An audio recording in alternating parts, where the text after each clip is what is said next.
Chapter 1064. Yun Jian's words were strange and everyone's ears shuddered when they heard it. Lu Lanhua had a bad reputation in Xinjiang town. Other than the old woman who had complained to Lu Lanhua, there was no one else in town who was close to Lu Lanhua. There had been a few before, but whenever Lu Lanhua came into contact with benefits, Lu Lanhua would turn her back on them. The funniest thing was that whenever Lu Lanhua thought badly of someone or argued with someone, she would rush to that person's house to cause trouble even after a few days. In the end, the entire Xinjiang town disliked her. Moreover, the eyes of the entire town were bright as snow. They were all watching. Every time Qin Yiru argued with Yun Gang, it was obvious that Qin Yiru was in the right. However, Lu Lanhua would rush up to Qin Yiru and hit and scold her. Lu Lanhua did not treat Qin Yiru as a person even though she was not her biological daughter-in-law. In the end, she insisted that Qin Yiru work herself to death to earn money. Many gossipy women in town knew about Lu Lanhua. Even these gossipy women hated Lu Lanhua. In fact, when Qin Yiru was bullied by Lu Lanhua in the past, these gossipy women would even stand up for her. Therefore, everyone who knew Lu Lanhua's character detested her and disliked this old woman. Therefore, when Yun Jian said those words to Lu Lanhua, the people around them were only slightly stunned. However, they reacted quickly. As for Yun Jian's disrespectful behavior, not only did the people around her not criticize her, a few of them even applauded her. Good hit. Young lady, good job. An old woman in her 40s pointed at Lu Lanhua who was being stepped on by Yun Jian and shouted fiercely. This old woman had gotten into an argument with Lu Lanhua before, and it had caused a huge commotion in Xinjiang town. In the end, Lu Lanhua had slapped this old woman harshly, so she hated Lu Lanhua to the core. Yun Jian did not care about the reactions of the people around her. She patted Lu Lanhua's cheek and said those words. Although Lu Lanhua was afraid, she felt that Yun Jian wouldn't dare to do anything to her, so her tone was vicious. Damn girl. Damn bitch. How dare you treat your own grandmother like this? You're a bastard. You heartless bastard. Would I have been able to give birth to you without you? Without me there would be no you. You've grown up. Now that you've grown up, you're not even paying for your grandmother's pension. Oh heavens! How could there be such an unfilial descendant? Now that you've grown up, you've forgotten your grandmother. Today he even wanted to murder his own grandmother. Where is the justice?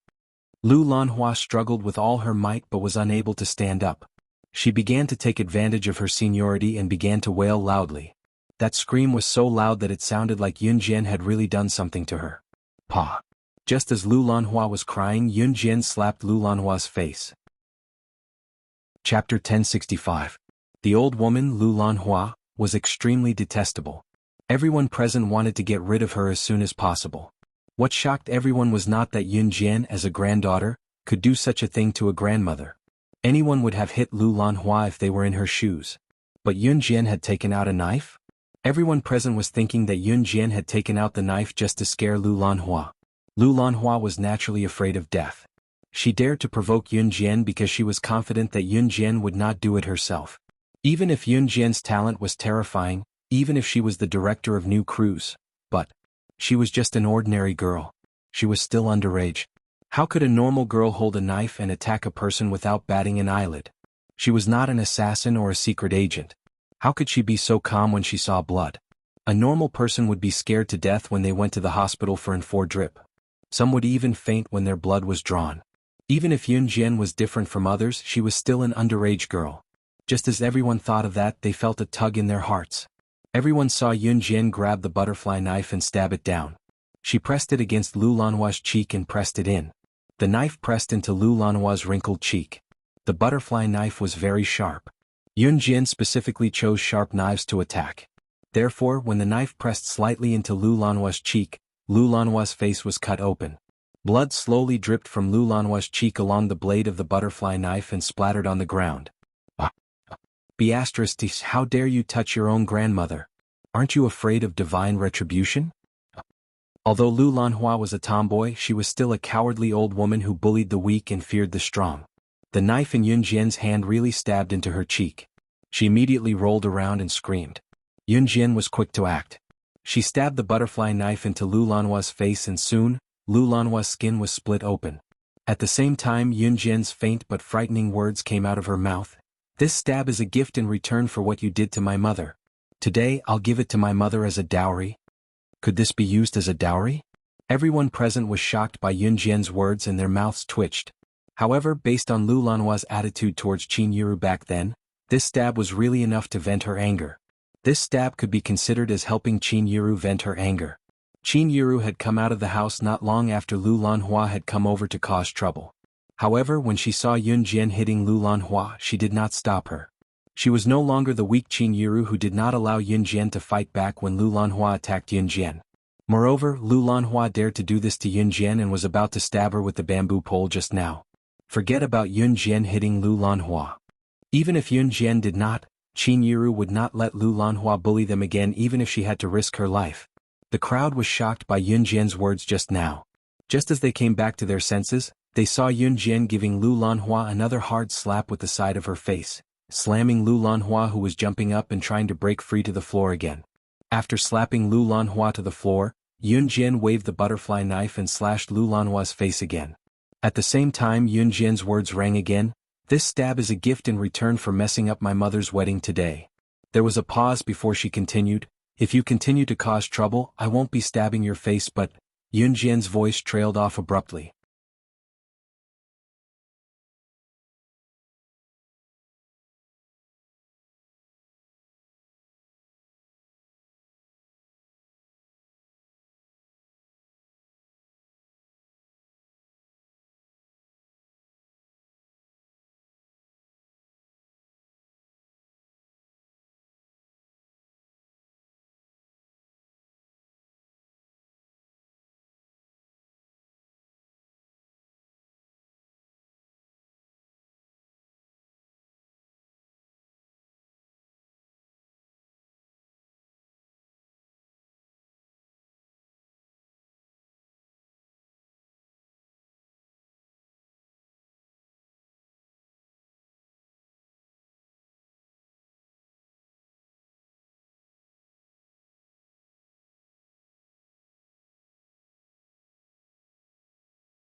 Chapter 1067.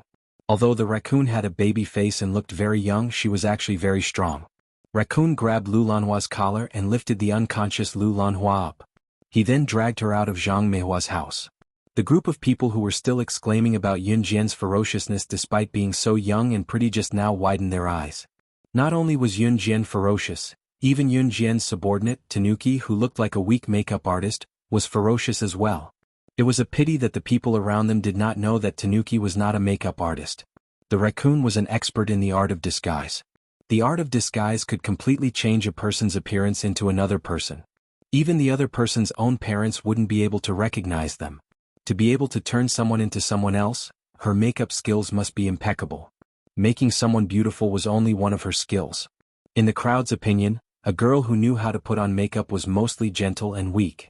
Why was Tanuki so ferocious? Tanuki was not only ferocious, she had once killed a bull with a single punch. She was the strongest female warrior in the Kosha mercenaries. Of course, the people around them did not know about this.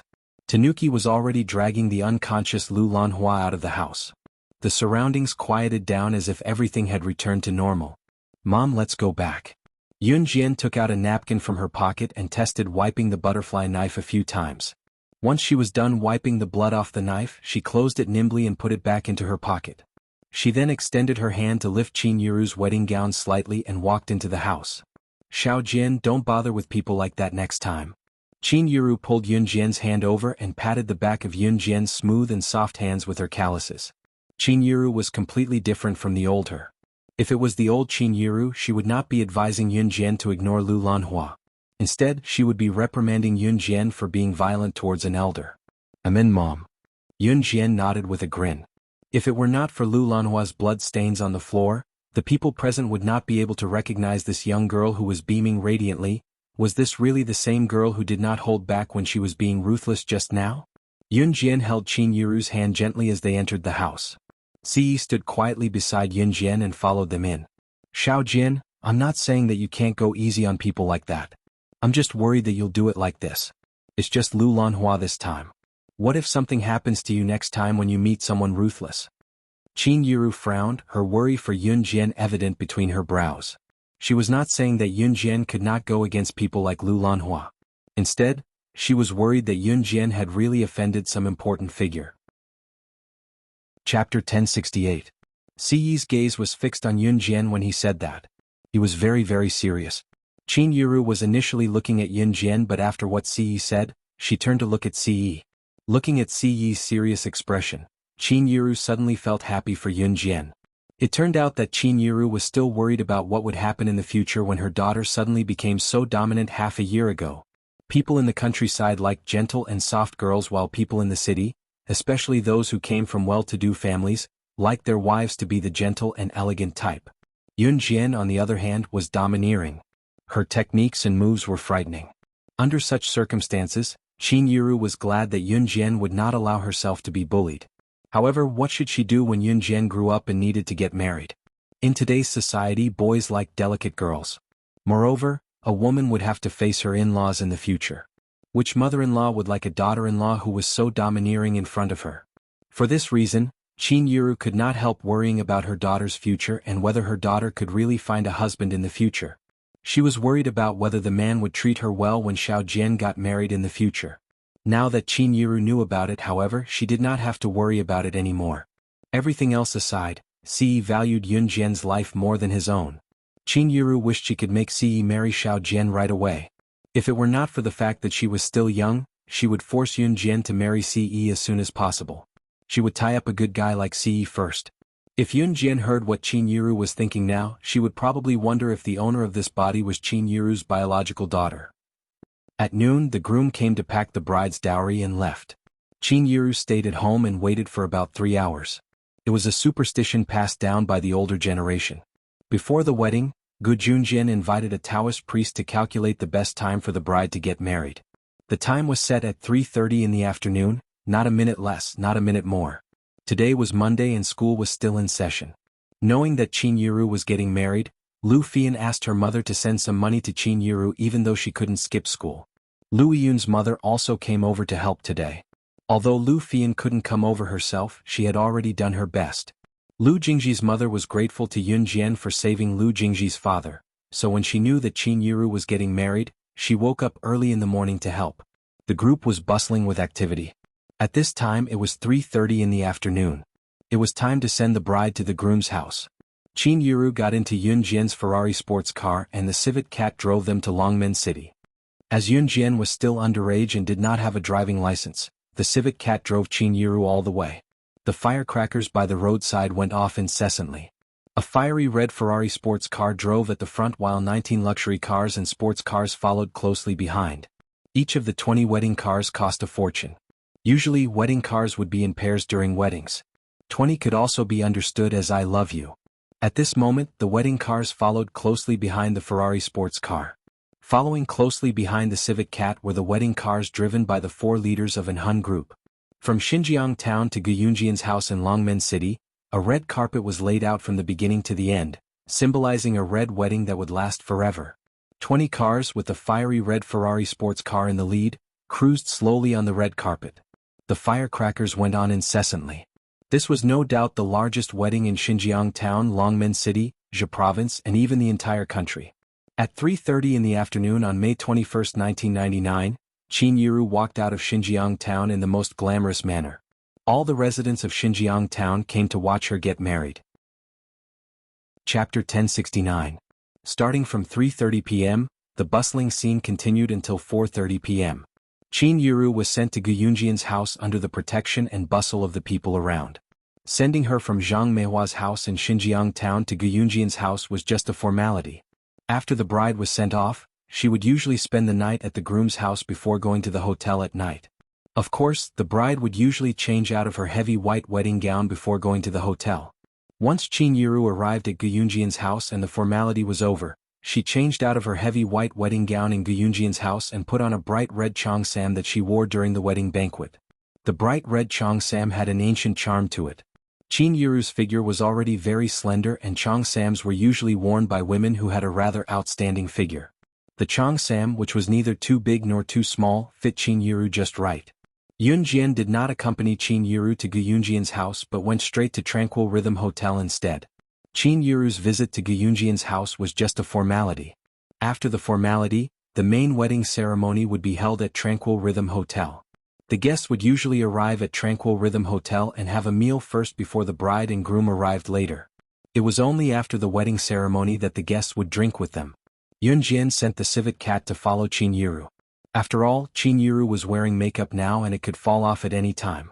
With the civet cat following her, she could fix it if necessary. Yun Jian and Ce returned to Longmen City in Adam's sports car while Ce drove. Just as they returned to Longmen City, Ce parked the car in front of Tranquil Rhythm Hotel. Yun Jian opened the car door smoothly and saw three figures just as she got out. Qing Yu was walking over with Gu Nianji while Yun Yi was beside her. "Behave yourself." Qing Yu pinned Gu Nianji down and muttered in a muffled voice, even patting Gu Nianji's restless body. "Fine, fine." Gu Nianji pouted and squirmed a little before falling silent. Gu Nianji had been locked up by Qing Yu ever since she failed to assassinate Yun Jian. Rather than being locked up by Qing Yu, it was more accurate to say that he had been staying at Qing Yu's house to keep her company. Today was Qing Yuru's wedding, so Gu Nianji was brought along by Qing Yu to attend the wedding. "Sister Jian." Qing Yu called out softly as she stood in front of Yun Jian after suppressing the thrashing Gu Nianji. "Yes." Yun Jian narrowed her eyes and glanced at Yun Yi. "Brother." Yun Yi also responded. Then the few of them walked towards the Clear Rhythm Hotel. Just as they reached the entrance of the hotel, Yun Yi dragged Ce away with a grin. The reason was that there were still some decorations to be done at the wedding venue. Any later and the guests would have arrived. Chapter 1070. Miss Lu was holding her husband with one hand and her son with the other. She stared at Yun Jian expectantly. It was Yun Jian's mother's wedding today and her first time having dinner at a four-star hotel, so Miss Lu put on makeup and wore her prettiest outfit before she left. Her heart was brimming with joy when she thought about how she would be having dinner at a four-star hotel like Qingyun Hotel like a rich lady. Peeking in Yun Jian's direction, she saw Qing Yu standing beside Yun Jian and Gu Nianji who was held by the latter. Miss Lu had never seen Qing Yu and Gu Nianji before, so she had no idea how they were related to Yun Jian. Therefore, to show her goodwill or to make her presence known to Yun Jian, Miss Lu flashed a rather fake smile and looked at Yun Jian, asking in a pretentious tone, "What's the matter? Sister Yunju, where's Yunju? Why isn't he here?" After a moment of silence, Miss Lu continued to speak to please Yun Jian. "Aha, Yunju is such a sports kid. Where did he run off to play again?" Miss Lu knew that Yun Jian doted on her younger brother, so she said that to match the topic with Yun Jian. It had to be said that Teacher Lu was a very smart person. Of course, Yun Jian did not know that before Miss Lu praised Yun Jian for being a sports kid, Miss Lu did not know that Yun Jian was an advanced special forces soldier. There was once when Xiao Yunju moved a little too much in class and was scolded by Miss Lu for having ADHD. He was even punished to stand outside the classroom. "Xiao Zhu isn't here yet. I have something to do. Help yourself." Yun Jian turned to look at Miss Lu and said coldly after a pause. Then she walked into the hotel with Qing Yu who was holding Gu Nianji down. Hey Yunju Jejia." Miss Lu wanted to say something but Yun Jian had already entered Tranquil Rhythm Hotel. It was obvious that Yun Jian had no intention of paying attention to her. Teacher Lu stood where she was and a few passers-by looked at her strangely. This made Teacher Lu very unhappy with Yun Jian. Even after watching Yun Jian walk into Qingyun Hotel, Teacher Lu still stood on the spot and discontentedly ridiculed. "Tisk, isn't he just an advanced special forces soldier? Wasn't it just because he was slightly valued by the military and had some fame now? Do you think you know some big shot? If you have the guts, go and get acquainted with some big shot. Youngsters nowadays are getting more and more arrogant." It was because Yun Jian had already walked into Tranquil Rhythm Hotel and disappeared from their sight that Miss Lu spoke in a menacing tone. Honey, don't be angry. Why are you fighting over that kind of person? Your health is more important. Teacher Lu's husband comforted Teacher Lu softly. Teacher Lu's husband was the typical kind of weak and incompetent person. He hadn't found a proper job and relied on the school's meager salary to get by. Teacher Lu was living off a woman at home. Chapter 1071. Qin Yiru and Gu Junjian were getting married. Since there were many guests today, Yun Jian had booked the entire place. Qing Yun Hotel was a 4-star hotel. It wasn't the biggest, but it definitely wasn't small either. At least the tables and chairs in Qing Yun Hotel were enough to accommodate all the big shots from all over the world, including Qin Yiru and Gu Yunjian's relatives and friends, as well as some villagers who had kindly come to help with Qin Yiru's wedding. Currently, the 3 most important teams in Gu Sha mercenaries were the intelligence team, the assassination team, and the investigation team. Diana, Phantom Flame, and Phantom Lien were sitting at a round table with only bowls and chopsticks on it. The 3 of them were playing cards together in front of a round table with no dishes served. Ace Bomb, I only have 1 card left. Haha, you've lost. Before Yun Jian reached them, she saw the assassination team leader Gui Yen step on the stool without the slightest hint of femininity. She hooked her finger at Dai Annie and Gui Lian. Didn't we agree on 10 million? Hand it over. Gui Yan's smile had an enchanting charm to it. Yun Jian smirked and was about to walk over when Gu Nianji, who was being held down by Qin Yu, shouted, Io, stop pulling my hand, it's so sore. Hey, get her to loosen it up for me. Loosen it up, I won't kill you. I won't kill you. Gu Nianji's hand was being held down by Qin Yu like she was a criminal. Her hand was sore, so she shouted at Yun Jian.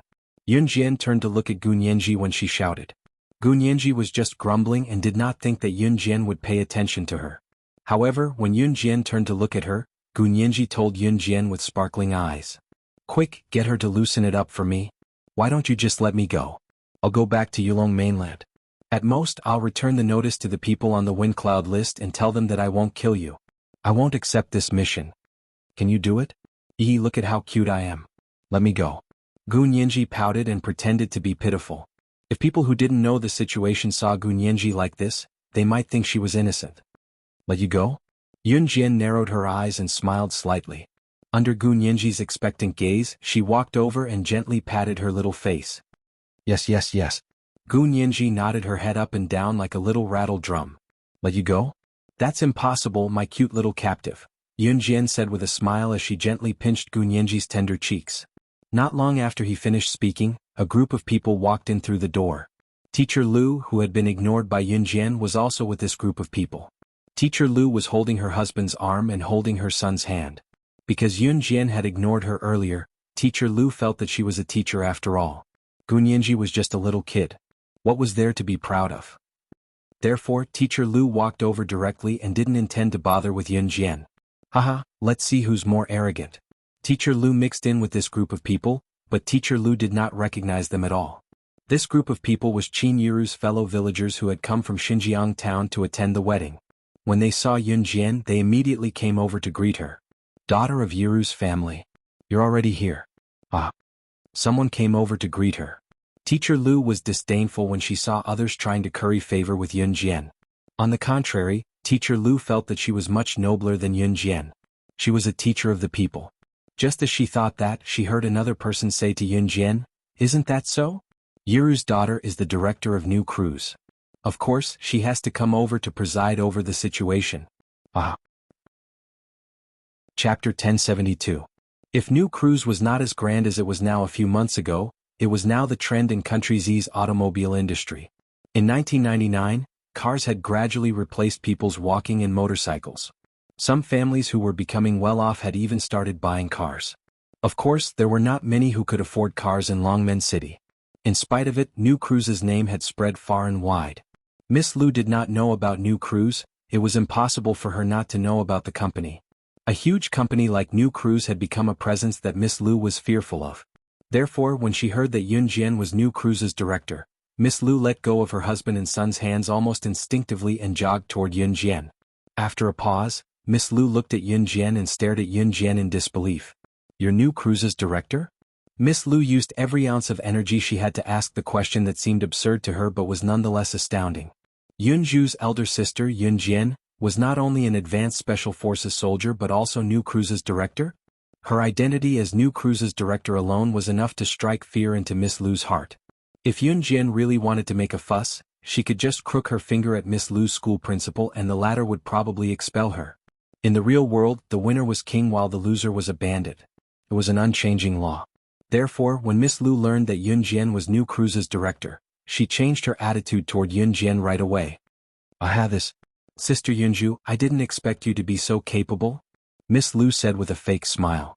Yun Jian had already seen through it. She had planned to ignore Miss Lu at the hotel entrance, and when she saw her just now, Miss Lu had pretended to be arrogant to ignore her and give her a hard time. However, when she heard that Yun Jian was New Cruise's director, Miss Lu was stunned and rushed up to Yun Jian to express her goodwill. To be honest, Yun Jian disliked people like Miss Lu very much. However, before Yun Jian could speak to Teacher Lu, another mocking voice was heard. However, this mocking voice was even more ear-piercing than Teacher Lu's. Could this be the legendary Grand Wedding? This was a female voice that was even more boastful and arrogant than Teacher Lu's. Or rather, compared to Teacher Lu, this female voice was even more luxurious. It was the kind of noble aura that could only be felt from a real lady. Yun Jian didn't need to turn around to know that the voice belonged to Gu Xian's biological mother, Hua Yun. Gu Xian had already returned to China. He was still at Gu Yunjian's house and planned to come over with his bride, Qin Yiru. Ever since Hua Yun divorced Gu Junjian and got together with Hu Chaochuan, she had been dressing up like a rich lady every day. She was very arrogant. All of this was because Hu Chaochuan had an uncle who was an international big shot. At this moment, Hua Yun was strangely similar to Miss Lu. She was holding her husband, Hu Chaochuan, with one hand and her son, Hu Qixiang, with the other as they walked over. However, compared to Miss Lu, who was a fake rich lady, Hua Yun's every move was more like a real rich lady's. Just as she reached Yun Jian, Hua Yun spoke to Yun Jian impatiently. Tiske. It's just a 4-star hotel wedding and you've already fallen to such a state. Hua Yun had just finished speaking when she turned to look at Hu Chaochuan in a boastful manner. Chapter 1073. Hua Yun's last line was purely to show off in front of Yun Jian and everyone else. To Hua Yun, showing off in front of Yun Jian was no longer enough to satisfy her competitive spirit. Hua Yun might look like a rich lady on the surface, but she was actually speaking in such a tone and manner. Today he even asked Hu Chaochuan to invite Hu Chaochuan's uncle, who was a big shot in the international arena, over. Other than showing off to Gu Junjian, Qin Yiru and Yun Jian, Hua Yun liked to boast in front of others as well. Who did not like to show off their abilities in front of others. Some people would even try their best to show off their abilities even if they did not have any. Hua Yun was such a person. Other than wanting to show off in front of Yun Jian, more importantly, she was surrounded by so many people who were dressed like beggars. In particular, there were a few people who looked like farmers. They were wearing military rubber shoes that they used to work in the fields. The military rubber shoes were stained with mud after they had just worked in the fields. Hua Yun saw it. She did not say it out loud, but she was showing off in another way. She flaunted her wedding to show off in front of everyone. You poor peasants are still working dirty, but what about me?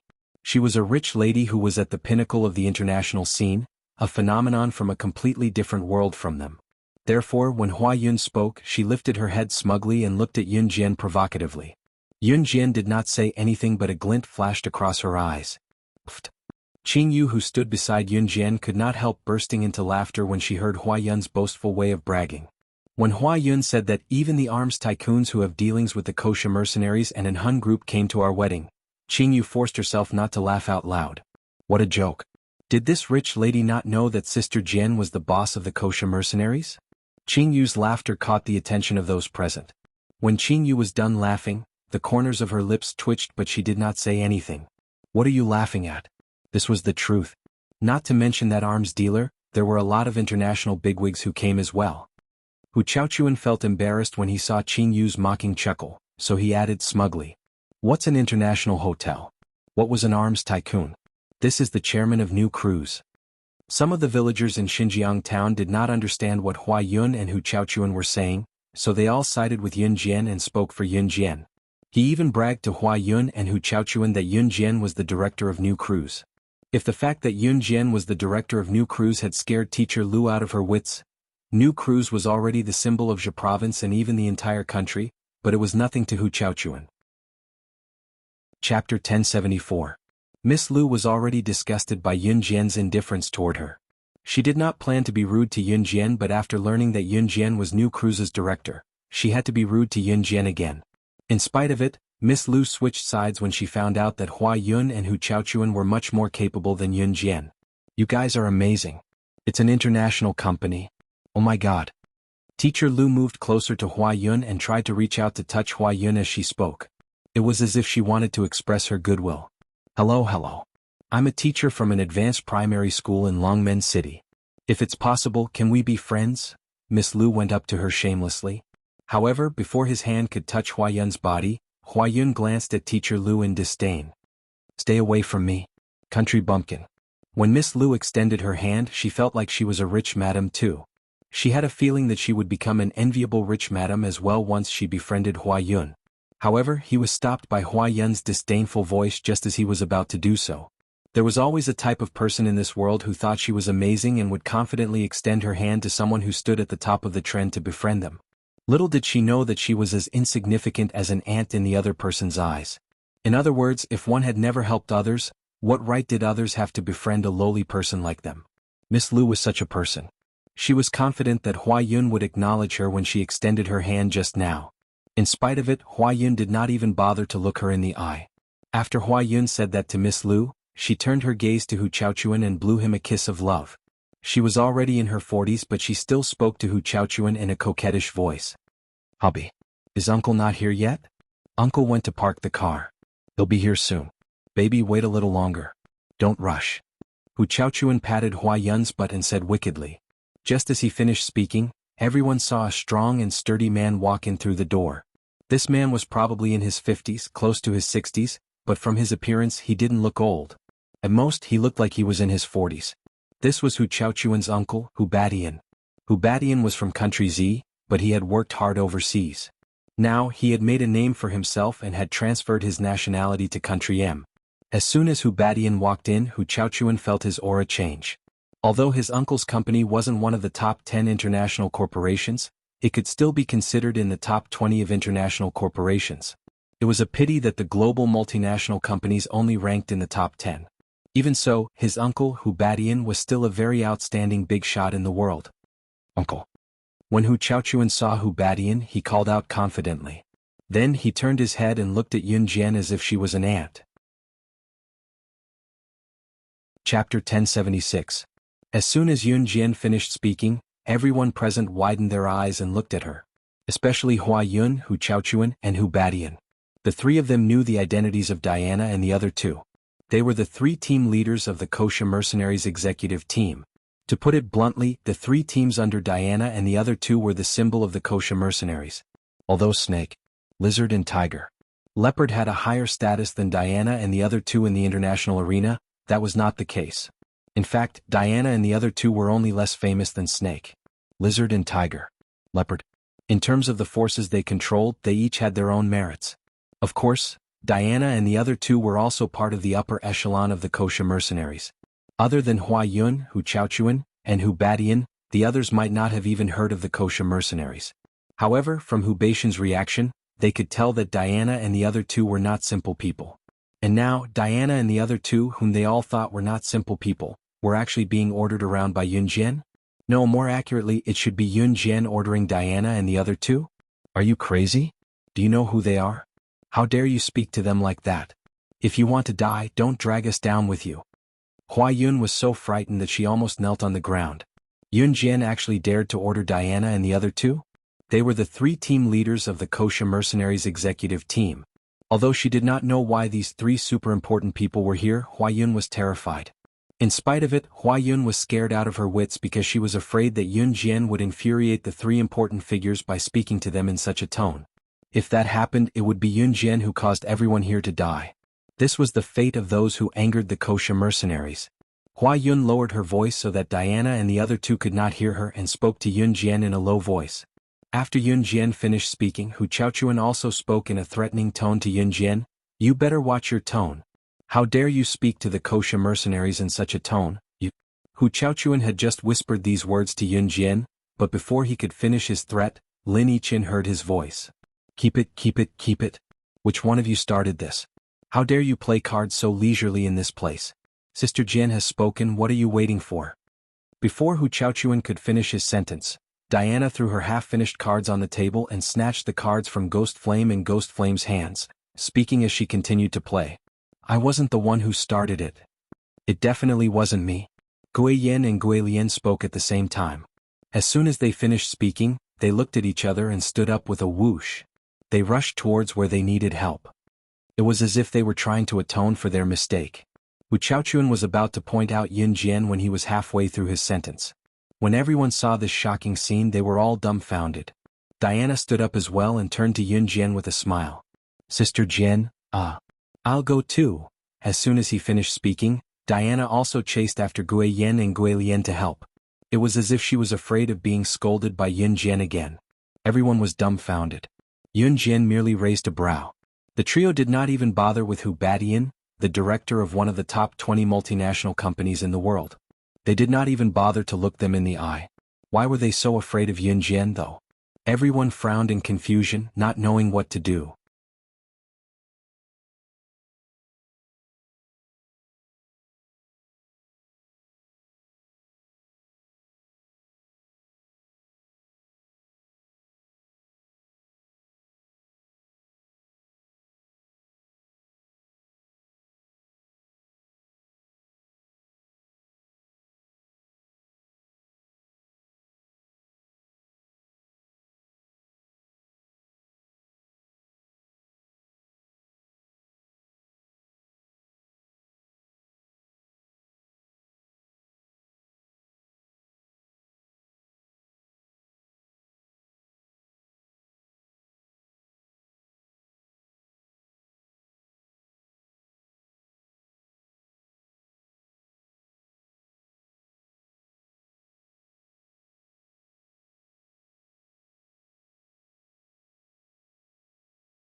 Chapter 1077.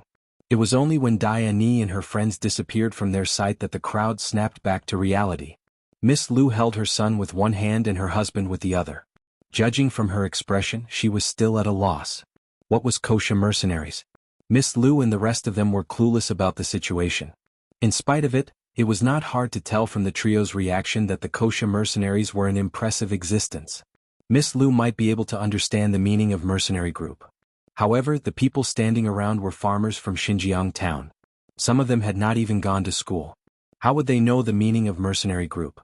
While everyone was still wondering why Diane and her friends had addressed Yun Jian as Sister Jian, the trio's faces had turned pale. Hu Badian and his friends were pale with fright. You know them? They were so obedient to her just now. Hua Yun's eyes widened in fear as she watched the scene before her. She was shaking from the shock. Who? Yun Jian turned away nonchalantly with a smile, asking despite knowing the answer. Them? The three team leaders of the Kosha Mercenaries Executive Department. Hua Yun's heart nearly leaped out of her chest. Yun Jian chuckled softly and ignored Hua Yun and her friends as she walked into Tranquil Rhythm Hotel. Seeing this, Hua Yun could not help but gulp down a mouthful of air. Hubby, what should we do? She can't really. Hua Yun was afraid. Yun Jian actually knew the Kosha Mercenaries.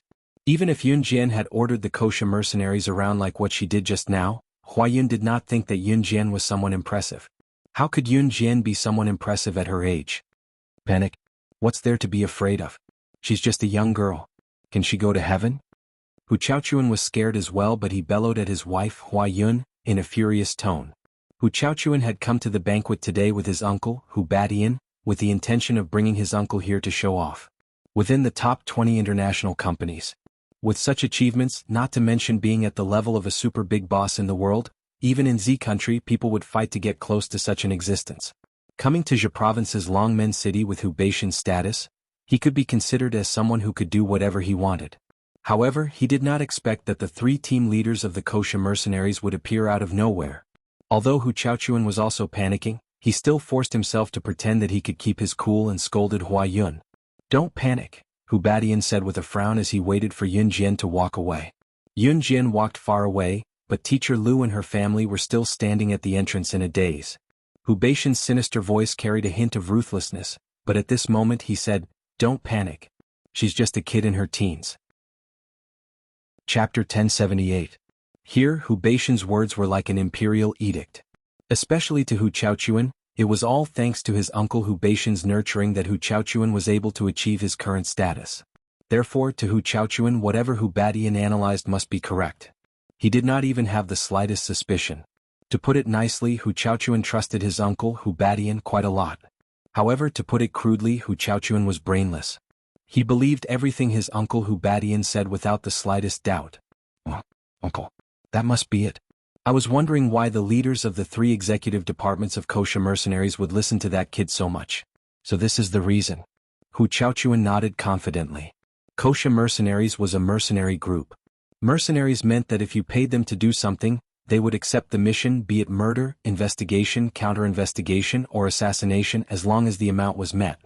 When they found out that Yun Jian was the director of a rather reputable company in Longmen City called New Cruise or something, Hu Chaochuan and Hu Badian were both stunned. Knowing this, Hu Chaochuan and Hu Badian both thought in unison. Yun Jian must be something to be able to run New Cruise at such a young age. Of course, owning New Cruise meant that Yun Jian's income must be substantial as well.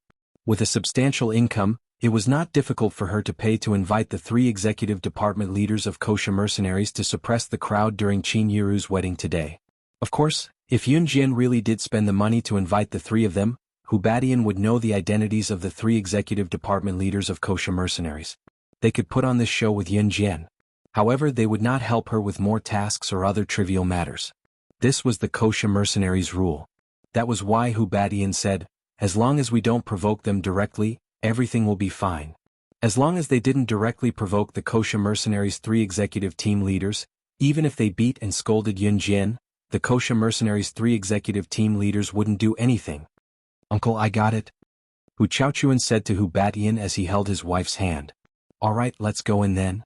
Hu Badian naturally assumed that the appearance of the 3 executive department leaders of the Kosha mercenaries was the reason. So he led Hua Yun and Hu Chaochuan into the hall. Inside the Clear Rhythm Hotel, the guests were gradually entering through the main entrance. Of course, those who came were Qin Yiru or Gu Yunjian's relatives and friends. As for the international bigwigs that Yun Jian had invited, they had yet to appear. Yun Jian kept an eye on Dai Annie and her friends throughout the process as they helped Yun Yi. It had been a long time since Diane and the other 2 had done such hard work. They had to set up the wedding ribbons in the middle of the wedding ceremony, as well as place the wedding candies that the guests would take away after they finished their dinner on the seats. Dai Annie and her friends might be good at other things, but they had never done this kind of work in their entire lives. "Sister Jian, you're making the 3 of us fly all the way here to do this?" Dai Annie picked up a wedding ribbon and looked at Yun Jian, who was not far away, helplessly. "Cut the crap and do more work. You guys can have dinner earlier." Yun Jian crossed her arms in front of her chest with a grin. It was then that a group of well-dressed people came through the door. Judging from their aura, it was completely different from Qin Yiru and Gu Yunjian's relatives and friends. The entrance of these people felt like they had walked into an international upper-class banquet.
Chapter 1079. From the moment he appeared until now, Hu Badian had the aura of a successful businessman. Even when he saw the three executive team leaders of the Kosha mercenaries, Hu Badian did not completely lose his composure. Although Hu Badian was scared witless at that time, he didn't show it completely on his face. Although his actions and words were respectful to Diane and the other two, Hu Badian's aura was indescribable until now. However, just a moment ago, a group of well-dressed people rushed in from the entrance. When Hu Badian turned to look at them, he happened to see them enter. He was so scared that he trembled and stood up immediately. When he stood up because he was too emotional, Hu Badian accidentally knocked over the stool he was sitting on. He had always maintained a dignified posture, but now he seemed to have lost a few points. Hu Badian almost fell, but fortunately Hu Chaochuan beside him quickly held him up. "Uncle, what's wrong?" Hu Chaochuan just asked this question. Hu Badian had already stood up and walked towards the group of people who were dressed elegantly. "Uncle, you." Hu Chaochuan stood up suspiciously, and at the same time he followed Hu Badian's footsteps in shock. "Honey, where are you going?" Hua Yun had already peeled a longan on the table and was about to give it to her son, but when she saw Hu Chaochuan following, she grabbed her son's hand and chased after him. "Mom, I want longan, sob sob sob." Hu Qixiang saw Hua Yun put the longan he was about to eat on the table, and his hand was grabbed by Hua Yun as she chased after him. Seeing that the longan was getting further and further away from him, Hu Qixiang almost cried like a weak girl. At this time, the person who was surrounded by a group of international bigwigs was the demon woman that he had just met not long ago. The demon woman was the CEO of one of the top 10 multinational companies in the world, and now many people knew that the demon woman was the person in charge of the Rongyao company. As for the chairman of the Rongyao company, she never showed up. It could be said that the demon woman could make her own decisions about the Rongyao company, as long as it was not related to the company's survival.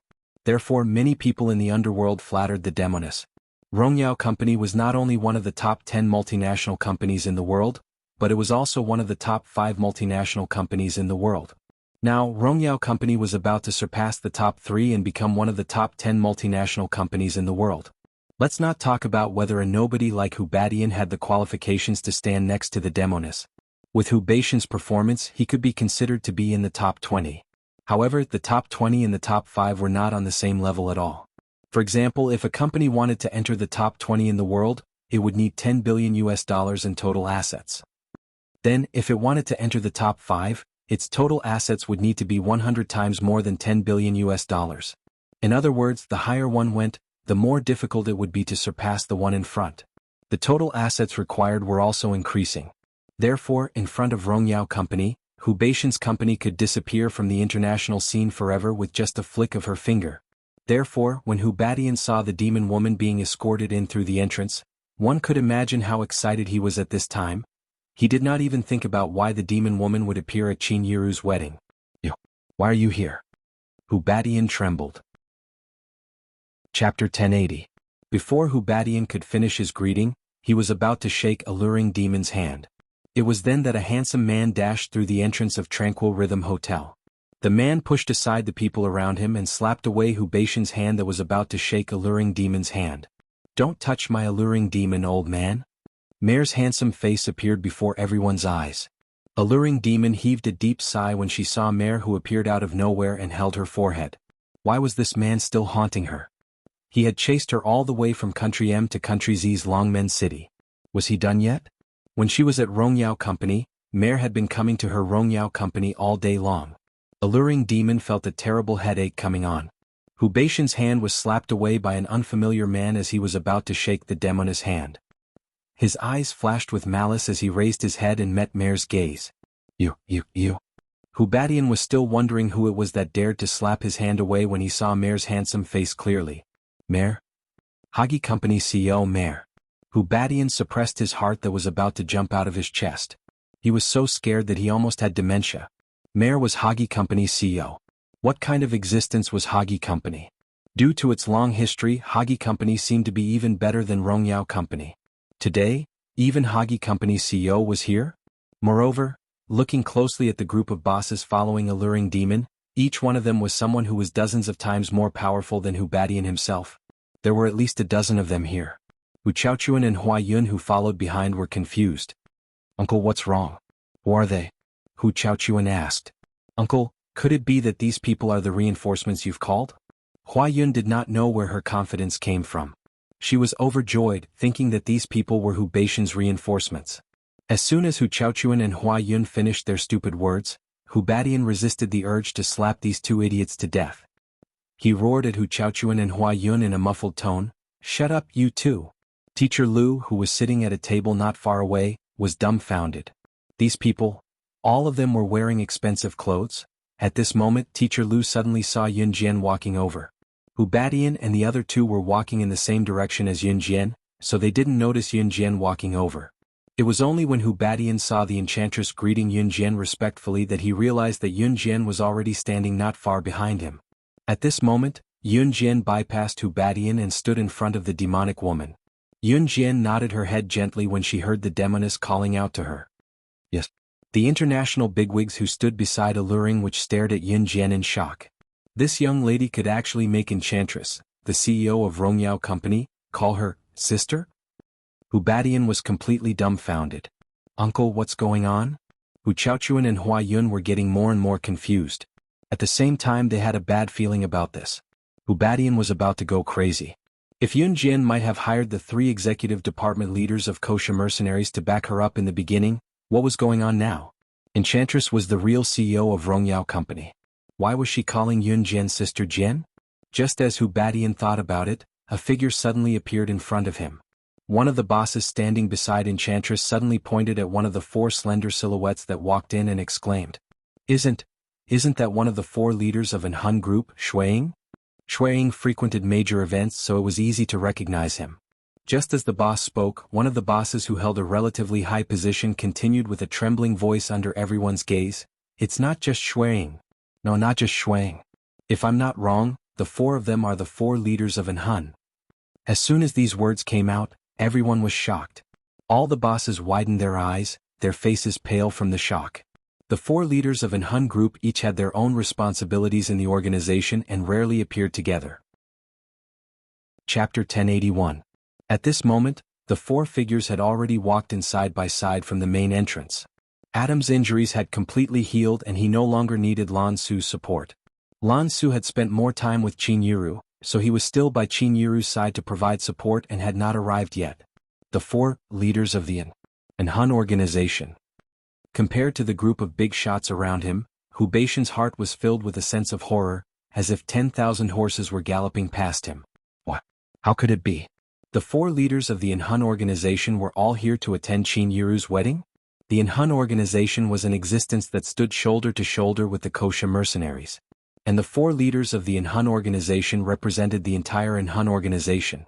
As for the legendary leader of the Hun organization, he was even more mysterious. Just as Hu Badian was in a daze, Ce helped Yun Yi hang the last wedding ribbon with his height advantage. He then casually walked over with his hands in his pockets. With Ce's help, as well as Dian Yi and the other 2 girls who Yun Jian had chased over to help, Yun Yi was able to set up the wedding venue in no time. At this moment, Ce was already walking towards Yun Jian. His handsome face slowly appeared in front of all the bosses. Ce's appearance in front of all the bosses did not cause any commotion. This was because his identity had never been exposed in front of all the bosses. Yun Jian and Demonis were standing face to face. Hu Badian was standing half a meter behind Yun Jian. The group of bosses watched as the 185 tall handsome young man walked over from afar and stopped not far away from the crowd. Ce's aura was very strong. It was so strong that everyone present could not ignore him. Which family was this young man from?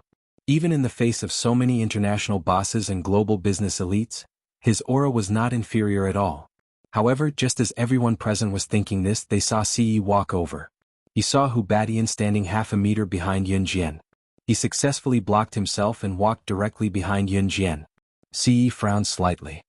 His furrowed brows indicated that he was in a very bad mood. The leader of the Hun organization was unhappy. This was a sign. Shuiying and the other 3 who walked in through the entrance felt their hearts clench when they met Ce's gaze. As expected, Ce frowned and walked straight towards them. However, when Hu Badian blocked him from approaching Yun Jian, he did something terrifying. He reached out his left hand and grabbed the collar of Hu Baishan's back. Hu Badian, who did not even notice, was rudely thrown to the side. This way he was able to reach Yun Jian without any obstructions. Then he reached out his right hand and stood on Yun Jian's left. He grabbed Yun Jian's slender waist and declared his sovereignty. The group of bosses was stunned. Hu Badian was someone with some status. How could this young man be so fierce? On the other hand, Hu Badian lost his balance after being thrown out and fell to the ground in a sorry state. Hu Chaochuan saw this and did not immediately help him up. When he saw the uncle he admired the most fall to the ground, he turned and shouted at Ce, "Who do you think you are? Do you know who my uncle is? How dare you treat my uncle like this? I will make your life a living hell." He did not even finish the word, die.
Just when everyone thought that she would faint from excitement, she nodded her head and said to Shuiying and the others, "Let's go in. It's been a busy day. You've worked hard." Busy day? Could it be that Yun Jian had ordered the 4 leaders of the Inhun organization to work hard for a day? Oh my god. The faces of the bigwigs present changed instantly. Even their backs straightened. The bigwigs present naturally did not think that Ce was the leader of the Inhun organization. After all, he was so young. It was not that they did not believe it, but they did not dare to believe it. They did not know why the 4 leaders of the Inhun organization called Ce young master. But why would the 4 leaders of the Inhun organization willingly work for Yun Jian for a day? Hu Badian was not stupid to have made it this far. He slapped Hu Chaochuan harshly and bellowed. It was just that Hu Chaochuan's words had reached Yun Jian and Ce's ears. Hu Badian was not as dumb as Hu Chaochuan. If Dai Annie and the other 2, the 3 leaders of the kosher mercenaries, had appeared in the beginning, perhaps Yun Jian could have hired them with some money. Then all these people who came later, no matter who they were people that Yun Jian could not hire even with money. Just as Hu Badian was thinking about it, he saw a man and a woman coming in from the entrance. The man was tall and muscular while the woman was slender and enchanting. Chapter 1084. Hu Badian was considered an international big shot and had a high status in the world. Hu Badian had been to many international big shots gatherings and naturally recognized some of them. When the man and woman came in again, the man was burly and was almost 2 meters tall. The woman was seductive and had a slim figure. After seeing the 2 of them, Hu Badian was almost dumbfounded. These 2, weren't these 2 the elders of the Gu? Kosher mercenaries, snake, lizard and tiger. Leopard? Why were they here? Snake, lizard and tiger. Leopard were the same as the 4 of them. They were the leaders of the kosher mercenaries. Of course, in the kosher mercenaries, snake, lizard and tiger. Leopard were not called leaders but elders. However, snake, lizard and tiger. Leopard's position in the Kosha mercenaries was the same as the 4 leaders of the Inhun organization. Uncle, who are they? Hu Chaochuan was slapped by Hu Badian, but he was not angry. He thought about it and asked. At the same time, Hu Chaochuan had a bad feeling. Hua Yun's heart became more and more complicated when she saw Hu Badian looking at the 2 people who came in with a frightened expression. Hua Yun wanted to bring her husband, Hu Chaochuan, to show off. If she could bring her husband's uncle, Hu Badian, along, she was sure to win. Ever since she found out that Qin Yiru was getting married to Gu Junjian, Hua Yun had been looking forward to this day. She was looking forward to the day she could bring her powerful and influential husband to show up and slap Qin Yiru in the face in terms of identity or status. She wanted to show Gu Junjian that she had found a man who was many times more powerful than him. What about you? Who do you think you are? But until this moment, Hua Yun realized how stupid it was for her to bring her husband and uncle here. Who could tell her why? Why was she Qin Yiru's daughter? Why was her ex-husband marrying the daughter of a poor woman from the countryside? How could she know so many international big shots? Any one of these big shots could crush her uncle, Hu Badian, whom she was proud of. Hua Yun's face was drained of color. Shut up. Hu Badian was close to tears from his dumb nephew. He slapped Hu Chaochuan again in an attempt to shut him up. After being slapped in the face, Hu Chaochuan shut his mouth. When Hu Chaochuan was slapped by Hu Badian, Hua Yun didn't react. Now Hua Yun finally reacted. Hua Yun pretended to rush to caress Hu Chaochuan's face. Hubby, are you okay? Oh my, it's all red. As soon as she finished speaking, Hua Yun caught a glimpse of her respected uncle, Hu Badian, running towards the snake, lizard and tiger, leopard like a pug. Why are you 2 here? Hu Badian lowered his head and asked cautiously. When the surrounding people heard the sound, they all looked over and were extremely surprised at the same time. Hu Badian looked at Hu Blooked at Hu Baishan's faces and looked at Hu Blook's sister Jian. Chapter 1085. Just as Hu Badian thought of this, he immediately shook his head. No, that's impossible. How old is this girl? How can she be the boss of Kosha mercenaries? Furthermore, the current boss of Kosha mercenaries killed the previous boss 2 to 3 years ago. If this girl is the boss of Kosha mercenaries, then how old was she when she took over Kosha mercenaries? 13? 14? God, children at that age were probably in junior high school. Some were even in primary school. How is that possible? Hu Badian immediately shook his head and eliminated this unrealistic thought. At this moment, Hua Yun's face could no longer be described as pale and bloodless. Back then, she had boasted in front of others that even the military tycoons who had dealings with Kosha mercenaries and an Hun organization had attended her and Hu Chaochuan's wedding. Just a military tycoon who had dealings with Kosha mercenaries and an Hun organization had attended her and Hu Chaochuan's wedding. Back then, Hua Yun was already so smug. But now, Qin Yiru and Gu Yunjian's wedding venue. The 2 elders of Kosha mercenaries had arrived. The 3 executive team leaders had arrived. The 4 leaders of an Hun organization had arrived. Even the CEO of Rongyao Company, one of the top 10 international corporations in the world, and the CEO of Haji Company, Mayor, had arrived. Not to mention the other big shots that were scattered all over the place. Even the rest of the big shots were enough to crush Hu Badian with one hand. Hua Yun felt that what she had said and done to Qin Yiru and Gu Junjian was no different from a clown who had jumped ship. Thinking of this, Hua Yun's face turned even paler. Let's go. Yun Jian lowered her eyes and glared at Hu Badian. A hint of murderous intent appeared in the corner of her eyes, but it quickly disappeared. She raised her head and looked at Ce. Then she held his hand and quickly left the place. Apart from the group of big shots who had appeared earlier, the identities and statuses of the people who had appeared later were obviously much weaker.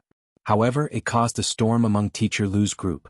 Zhang Jifan, Su Zetian, Duan Lei, and even Han Biao, the former leader of the top gang in Jia province, who had surrendered to Yun Jian, were all there.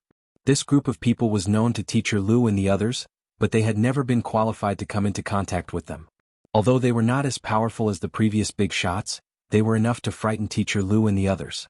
In fact, Teacher Lu and the others did not know the identities of snake, lizard, tiger, leopard, and the others. Of course, Teacher Lu and the others did not dare to imagine their identities. After all, people like Zhang Jifan and Su Zetian were not people that Teacher Lu and the others were qualified to interact with. If Yun Jian did not act as an intermediary, Teacher Lu and the others would not have the qualifications to meet snake, lizard, and the others. They would never imagine the existence of this group of people. The process of the wedding was still according to the customs of the countryside. However, in terms of class, it was very different from the usual way of marriage in the countryside. This was because Qin Yiru and Gu Junjian were getting married in a hotel today. Hu Badian, Hu Chaochuan and Hua Yun braced themselves and found a seat. They did not leave immediately. After all, if they did not finish their meal before leaving, Hu Badian would be too ashamed to stay in the underworld if word got out. Today's wedding ceremony was more like the Western process. When everything was over, it was almost 6:30 p.m. The people present were more or less done eating. This group of big shots had all come directly. They had not given Qin Yiru any money before this. Later on with Snake Lizard taking the lead, the group of big shots swarmed up and gave Qin Yiru money in front of Yun Jian and everyone present. Chapter 1086. This red packet was very thin, so thin that it was as if there was no money in it. Adults usually gave red packets to others, starting from 1 or 200 yuan. Some even gave thousands. Of course, it varied from person to person. Rich people gave more while poor people gave dozens of yuan. Just now, in front of everyone, Snake Lizard's group was being praised to the sky. Even Hu Badian, who was in the top 20 global multinational companies, was far from it. Everyone present was thinking about it. You're so rich, but the thickness of the red packet can't be seen? In other words, how much money could there be in this thin red packet that looked like it didn't contain any money? It couldn't be only 100 yuan, right? 100 yuan was considered quite a lot among the gifts that the commoners gave each other in 1999. But Snake Lizard's group was different. They were international big shots. How awesome were they bragging one after another just now? Yang Xiaochun, who was sitting at the dining table not far away from the wedding ceremony, couldn't hold it in any longer. She had watched from beginning to end just now. She didn't dare to say a word when she saw Snake Lizard's group of big shots being more powerful than the other. Yang Xiaochun didn't say anything, but it didn't mean that she wasn't envious or jealous. On the contrary, she was envious to death, but she knew that she couldn't get a word in at that time. But this time it was different. This big shot, who was so awesome when she appeared just now, actually gave a red packet that was so thin that the bottom couldn't be seen? How much money could there be in it? 100? Ordinary people could afford a red packet of 100 yuan. This group of people, who were bragging so much just now, actually only gave a red packet of 100 yuan? Since they didn't have money, what were they bragging about just now? That was the thought of everyone who was watching the battle. But only Yang Xiaochun would stand up and point it out if she didn't like it. Your red packet is so thin. Is there money in it? Yang Xiaochun's words carried a strong taste of a village gossipy woman, and her words were quite unpleasant. Just as she finished speaking, Yang Xiaochun continued, weren't you all quite awesome just now? Why are you so stingy when it comes to giving red packets? As soon as Yang Xiaochun finished speaking, the joyous atmosphere around them dropped a few degrees. Some people even pulled Yang Xiaochun's clothes to stop her from talking like that. But Yang Xiaochun ignored him. Yun Jian narrowed her eyes. She raised her eyebrows, but her eyes were filled with murderous intent. Xiaochun, don't say that. This is just a small token of appreciation from the children. I'll be too embarrassed to accept it if it's too much. Qin Yiru knew that the gift money was for good luck, so she took the red packet from Snake Lizard's hand and said, if Snake Lizard gave her too much money, Qin Yiru would be too embarrassed to accept it. Qin Yiru accepted the red packet because Snake Lizard gave her a small amount of money. Then the group of big shots gave Qin Yiru red packets one after another. But the strange thing was that these red packets were so thin that he didn't know if there was any money inside. Qin Yiru's words just now made Yang Xiaochun even angrier. She directly rushed up to Qin Yiru and said, Qin Yiru, let us see the big red packets given by these big shots. We're all looking forward to it. Yang Xiaochun gritted her teeth and said. In fact, she was thinking in her heart, what kind of big shots are they? They can't even afford a small red packet. As she said that, Yang Xiaochun even reached out to snatch Qin Yiru's red packet and opened it directly. Hey! Qin Yiru didn't even have time to stop her. Yun Jian looked coldly at Yang Xiaochun and said to Qin Yiru, Mom, let her open it. Yang Xiaochun didn't care. She quickly opened Snake Lizard's red packet at the bottom. When she took it out, she took out a black card. Yang Xiaochun was stunned. She didn't know what this black card that looked like a bank card was. Yun Jian's voice came from behind. This is a black card. It's the highest black gold version of the Centurion series charge card, launched by M Country's American Express in Y Country this year. The credit limit is about 2 to 10 million. Lizard, she looked at Yang Xiaochun as if she was looking at a lively clown. When Yang Xiaochun saw that she had thrown 50 million yuan to the ground, she was so scared that her legs went soft. She knelt on the ground and picked up the black card with trembling hands. She hurriedly handed it to Qin Yiru. I'm sorry. I'll return the card to you. Yang Xiaochun almost had a heart attack. As she spoke, her hands were like springs. There were a few times when she handed the card to Qin Yiru, but because her hands were trembling, she couldn't hold it firmly. Qin Yiru also took the card in shock. She didn't expect the card to have such a large amount of money. I'll return it to you. Yang Xiaochun realized that the red packets that Qin Yiru received from the big shots were still in her hands. She was about to return all the red packets to Qin Yiru. A pair of jade hands stopped Yang Xiaochun's actions. Chapter 1088. When Yun Jian said that, her voice was terrifyingly cold and there was a frightening glint in her eyes that could strike fear into anyone. Yang Xiaochun's hands went limp. She almost spilled the red packets on the floor. However, Yang Xiaochun steadied herself in the end. I'll open them? Yang Xiaochun felt her hair stand on end from Yun Jian's words. Since you've taken them, you'll have to open them. Yun Jian sneered as she enticed Yang Xiaochun step by step. Yun Jian knew that if Qin Yiru were to open the red packet herself and Qin Yiru knew how much money was in the card, her reaction would not be any less than Yang Xiaochun's. Therefore, Yun Jian might as well go all the way and let Yang Xiaochun help Qin Yiru open the red packet. No. This red packet belongs to Yiru. I'll open it. I can't accept this. Yang Xiaochun had been scared to death by the black card. She didn't dare to open the red envelope again. She didn't want to open a few more black cards. However, Yang Xiaochun did not know that the black cards were not owned by all the big shots present. In 1999, the black card system had just been introduced. Other than the top people who owned the black card, even some of the international big shots were not qualified to own it. Of course, even if these international big shots were qualified to own the black card, they would not give it away like Snake Lizard had done. After all, the black card represented a noble status. Those who were qualified to own it would not give it away.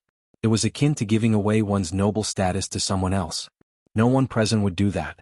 Of course, other than Snake Lizard. The Snake Lizard or the kosher mercenaries, getting a black card was a piece of cake. However, this was not what attracted everyone's attention. Instead, it was Yang Xiaochun who said that she was too embarrassed to open Qin Yiru's red packet? If you're too embarrassed to open it, why did you open my mother's red packet just now? Yun Jian crossed her arms and looked at Yang Xiaochun coldly. Only then did Yang Xiaochun realize that she had snatched Qin Yiru's red packet and opened it. She froze on the spot. Xiaojian, it's fine. I'll do it myself. Qin Yiru spoke up when she saw that the situation was getting more tense. After saying that, she reached out and took the red packet from Yang Xiaochun's hand. Then she asked Yang Xiaochun to quickly return to his seat. After all, it was a wedding.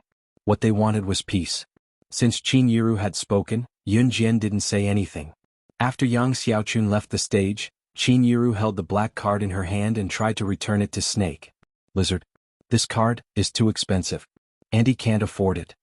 The money in this card was enough to ensure that many people would not have to worry for the rest of their lives. Qin Yiru extended her hand to return the money to Snake Lizard. Auntie, this is a small token of my appreciation. Snake Lizard did not take it back but said after a pause. Mom, this money is nothing to her. Just accept it. Yun Jian spoke up as well. Qin Yiru refused, of course. In the end, it was Gu Junjian who spoke up for Qin Yiru to accept it. Gu Junjian was already aware of Snake Lizard and the others' identities. He already knew that Yun Jian was the boss of kosher mercenaries, so he understood that this amount of money was nothing to Snake Lizard and the others. Moreover, this was a token of his child's appreciation, so he let Qin Yiru accept it with peace of mind. After the wedding ceremony, the guests were almost done with their meals. However, the guests had yet to leave as the wedding was still in the middle of the gaming event. Yun Jian was called out by Lan Su halfway and stood at the back door of Tranquil Harmony Hotel.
Chapter 1089. Looking at Yun Jian's questioning gaze, Lan Su was silent for a while before nodding. Yun Jian, I've been on Earth for so long. It's time to go back. Lan Su paused. Because the Witch tribe of Yulong continent needs me. Because the Witch tribe of Yulong continent needed her. It was such a simple reason. However, for thousands of years, Lan Su had taken on the mission of carrying the entire Witch tribe with this reason alone. It was because the sorcerer god had left behind a sentence. I'll definitely return after 1,000 years. Now 1,000 years had passed. Lan Su had found the sorcerer god of her Witch tribe. However, unfortunately, Yun Jian did not remember the past. She did not remember the past, and she had even forgotten the Yulong continent. However, Lan Su did not forget that she, Lan Su, was born in the Witch tribe. Even if she died, she would die in the Witch tribe. As for her sorcerer god, Lan Su really hoped that Yun Jian would return with her. The words that had been passed down since ancient times were not without basis. The sorcerer god lived and the Witch tribe would prosper. If the sorcerer god died, the Witch tribe would perish. The sorcerer god's return could revive the Witch tribe that had been silent for thousands of years. They could take back the throne that belonged to them as the #1 family in the Yulong continent. This was the source of motivation that Lan Su and all of the Witch tribe's people looked forward to. However, Yun Jian was unwilling. Of course, this was the sorcerer god's own choice. Lan Su admitted that she really wanted Yun Jian to return to the Yulong continent with her. However, since Yun Jian was unwilling, she would not force her. So, will you come back? Yun Jian felt that someone was eavesdropping on her conversation with Lan Su. She raised her eyebrows and changed her question to Lan Su. Lan Su was silent for a while. Her tall figure looked very lonely. After a pause, Lan Su didn't answer Yun Jian's question. Instead, he asked Yun Jian, "Sorcerer goddess, are you really not going back?" This time, Lan Su didn't call her Yun Jian, nor was she joking. Her expression was very serious. Looking at Lan Su, Yun Jian nodded again. Okay. In the end, Yun Jian added, "My family is here." And him. Lan Su seemed unwilling to give up. She parted her lips and smiled again. Then what if the shaman tribe is about to die out? Are you still not going back? Yun Jian fell silent. In Yun Jian's subconscious mind, whether it was the Yulong continent or the sorcerer tribe, everything was foreign to her. That was why she wouldn't go there instead of going back. I understand. Lan Su revealed a bitter smile that was filled with too much bitterness. She fell silent for 2 seconds as well. I will bring the sandalwood box back to the Yulong continent. Lan Su's voice gradually became softer. She paused and lowered her head to look at the ground. Then she suddenly raised her head to look at Yun Jian with an ethereal and lonely tone. I probably won't come back in the future. At the end of her sentence, her voice was so soft that only Lan Su could hear it. Yun Jian raised her eyebrows. From the corner of her eye, she caught a glimpse of a figure that had been enduring for a long time. It was rushing over here. What did you say? Damned woman, how dare you not come back? What did you say? I dare you to say it one more time. Just as Lan Su finished her last sentence and gently lowered her head to Yun Jian, a slender figure suddenly rushed out from the dark. There was a hint of dominance in this figure's vigor. The voice that came out of his mouth carried with it a hint of anger. Lan Su's eyelids twitched.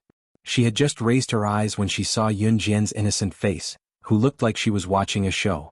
When she turned her head again, she saw Adam's handsome face that looked like he was about to skin her alive. Chapter 1090. Yun Jian. Yun Jian, hurry up and save me, has he gone mad? Lan Su was shocked by Adam's rage. She thought that Adam had gone mad and hurriedly asked Yun Jian for help. But when she turned around, she saw Yun Jian standing at the same spot and blinking innocently at her again. Then, Yun Jian actually turned around and walked towards the back door of Clear Rhythm Hotel, returning to the wedding ceremony venue in a flash. When she was about to walk through the door, Yun Jian's back was facing her. She stretched out a slender jade hand under the night light and waved at Lan Su with her back facing her. Yun Jian's action had the feeling of telling Lan Su to take care of herself. Lan Su couldn't help but swallow her saliva. Then she was dragged to a corner by Adam. Lan Su didn't see that when Yun Jian walked into Clear Rhythm Hotel, she even symbolically curved her red lips. Ever since Adam was injured and Lan Su took care of him, Yun Jian could tell that this guy was interested in Lan Su. Actually, Adam's injury had healed long ago. That little injury on his leg back then, could it really make Adam, one of the 4 leaders of an Hun group, injured for so long? What a joke. It was just that Adam had always pretended that his injury was serious and needed someone to support him to walk. This was something that everyone had noticed. Only a silly child like Lan Su didn't know. She really thought that Adam had just recovered recently and had always felt guilty that Adam was seriously injured because of her. Just as Yun Jian stepped into Tranquil Rhythm Hotel, she was greeted by two tall silhouettes. Emo Sun was frowning as he walked towards Yun Jian.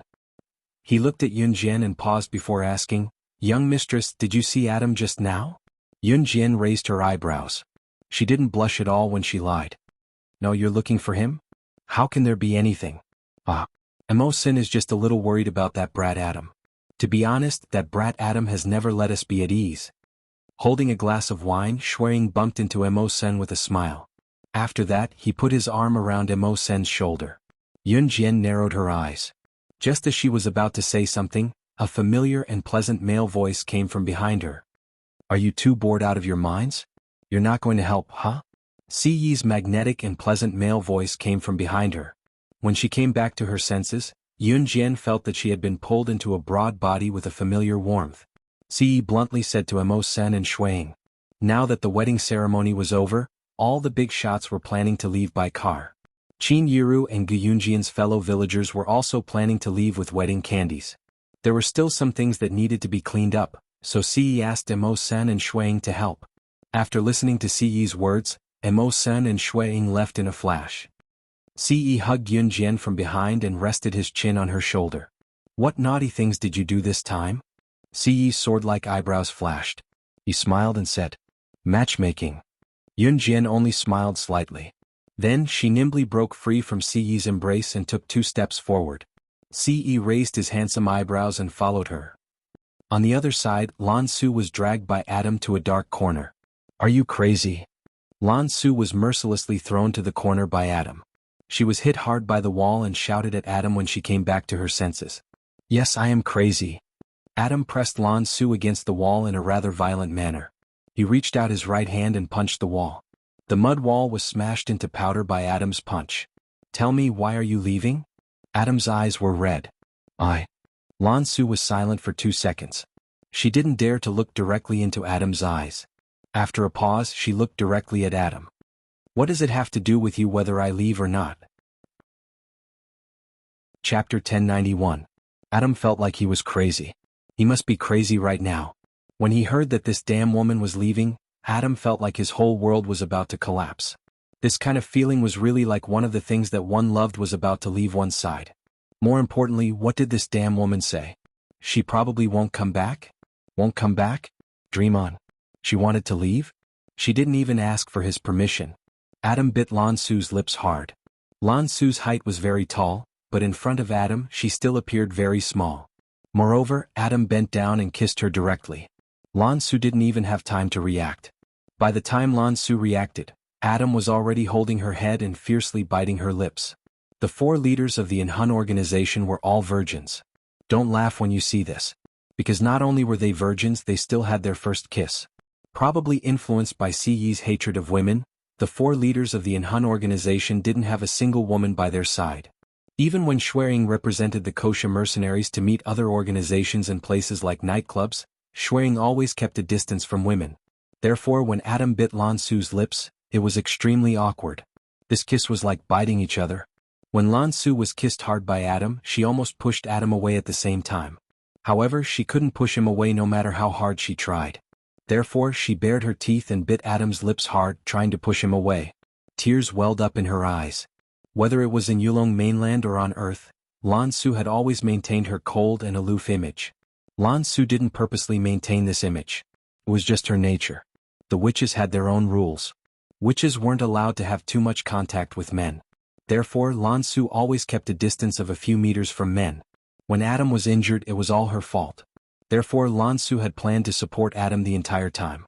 This was already the limit. As for today's kiss, it was already against the rules of the witches. As a woman of the witch tribe, she was not allowed to have any symbolic contact with men other than her husband. He couldn't even hold her hand. Adam's kiss scared Lan Su to death. Lan Su did not dare to use the techniques of the Yulong continent on Earth, so she was naturally no match for Adam. The last time he used Yulong land's technique, Lan Su had been unable to make any progress in his cultivation for 100 years. If there was another 100 years, it would be even harder for her to accept than killing Lan Su. Only when one's life was in danger could they use Yulong Lan's moves. Otherwise, on Earth, Lan Su would never do it even if he had to die.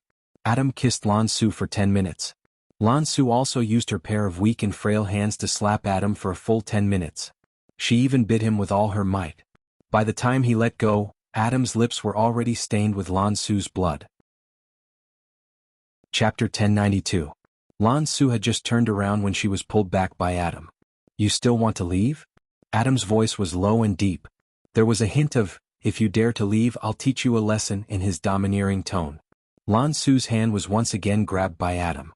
She was a bit scared of the current Adam, but she still nodded coldly and arrogantly. "Yes. What if I want you to stay for me?" Adam's eyes were bloodshot. One of his fists was tightly clenched.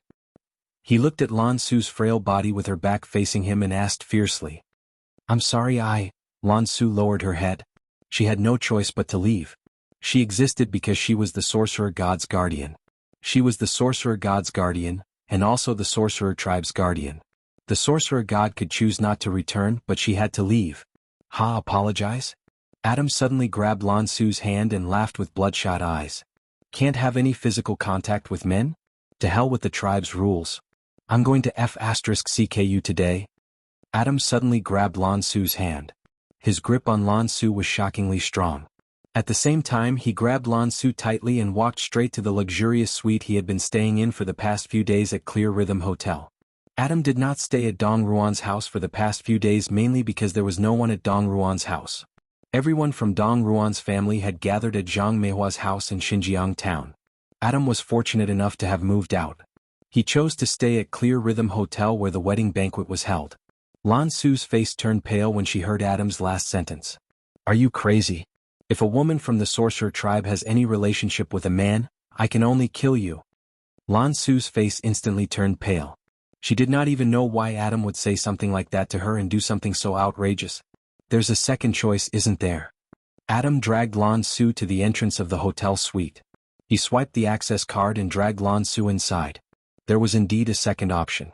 If a woman from the sorcerer tribe had sex with a man before marriage, the man would either have to marry her, kill the man, or die. There was no other choice. "What are you doing? Don't mess around. I'm going back to the Yulong continent now. I'll never come back for the rest of my life if you treat me like this." Lan Su shouted desperately. She was afraid of the present Adam. Adam was originally a little rational, but when he heard Lan Su repeatedly mention that she would never return after returning to the Yulong mainland, he became even more furious. He grabbed Lan Su and dragged her into his suite. I don't believe you. I'll *CK you today." Whenever Adam thought of Lan Su leaving and never coming back, he couldn't control himself. After dragging Lan Su into his suite, he closed the door behind him. Then he dragged Lan Su to the edge of the bed and threw Lan Su onto the bed. Lan Su was scared out of her wits. She was just about to stand up when Adam roughly threw her back onto the bed. "Adam, what are you doing? Are you crazy?" After a few rounds, Lan Su's hands were pinned onto the bed by Adam. She was wearing a floral skirt that reached her knees today. Now that her thighs were separated by Adam, she was so scared that she screamed immediately. Without the Yulong continent's techniques, she had no way of fighting back. Chapter 1093. Adam's rough voice rang out. Whenever he thought of Lan Su leaving and never coming back, he couldn't help but tremble. He had never lost control like this in his entire life. Everyone in the Inhun organization knew that Adam had a bad temper. Among the 4 leaders of the Inhun organization, Adam had the worst temper while Mo Sun had the calmest temper. Lin Wei and Shuang happened to have both. Adam was also the one who liked to joke around. Lan Su had supported Adam for so long because of his injury, but this was the first time she saw Adam so angry. She was scared silly. "You can't do this. You need to calm down. Calm down." Lan Su stretched out her hands to stop Adam from tearing her clothes apart. She tried her best to close her slender legs. But at this moment Adam didn't listen at all. He had already completely lost control. "Calm down? I'm very calm now." As Adam spoke, he rudely tore apart Lan Su's thin floral dress. At the same time he used his leg to stop Lan Su's legs from closing. At this moment, Lan Su was only wearing a bra and panties. Her perfect body didn't have a single bit of fat on it. Her well-proportioned and tender baby-like skin appeared in front of Adam. When Adam saw this scene he almost went crazy.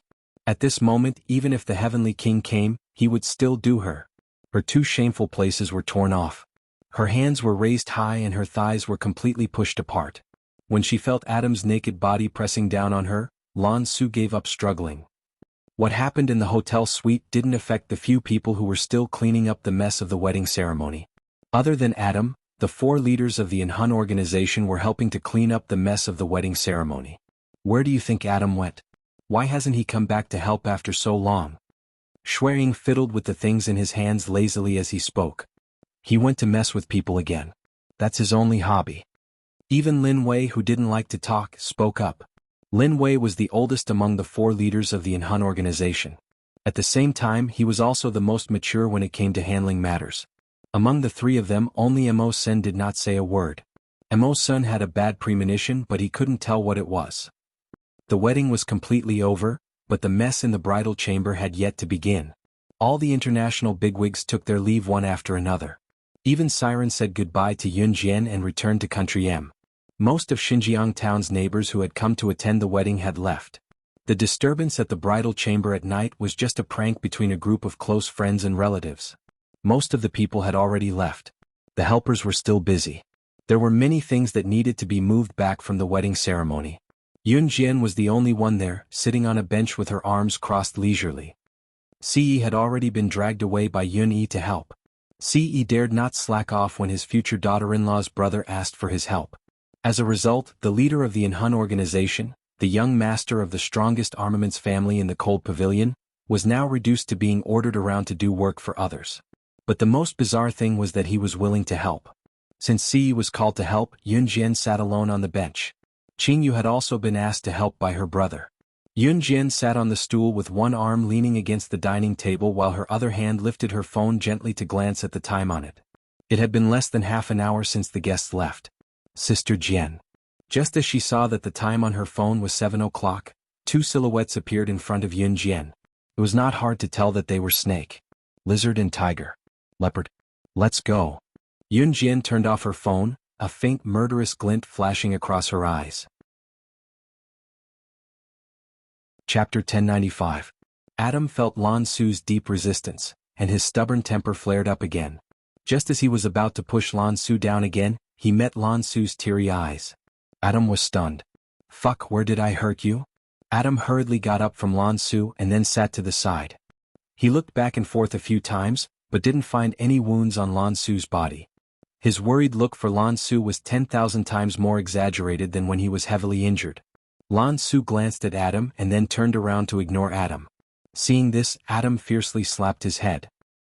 He looked at Lan Su, and the words of apology that were on the tip of his tongue couldn't come out. After waiting for a long time, Lan Su finally spoke. Why did you do this to me? You like this? How do you want me to live in the future? Adam scratched his head and remained silent for a long while. In the end, he muttered a muffled sentence.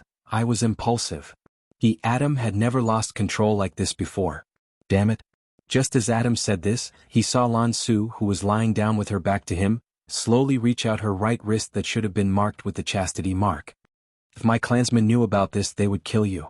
Lan Su closed her eyes, and her beautiful eyes flickered up and down. Kill me? Adam raised his eyebrows and asked. Lan Su nodded her head with her back to Adam and said, So let's treat today's matter as if it never happened. Forget about today's matter. I won't marry anyone in this life anyways. Lan Su's soft moans entered Adam's ears, and he immediately remembered how alluring Lan Su's sweet moans were during the intense moments just now.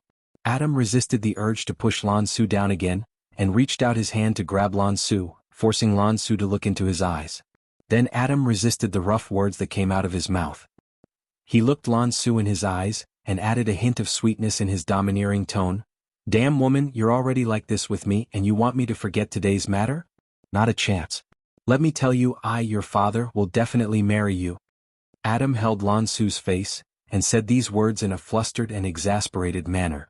Lan Su originally thought that Adam was only interested in her, so she didn't think about whether Adam would take responsibility for her or not. But when she heard Adam's words, Lan Su stared blankly. Then she saw Adam once again pouncing on her, and planted a red strawberry berry mark to her to the point. Lan Su's up to the point. To marry me, your father, your father to marry you. So you're not to leave. Do you hear me? Although these words were domineering and didn't allow her to refute, Lan Su's heart unconsciously warmed.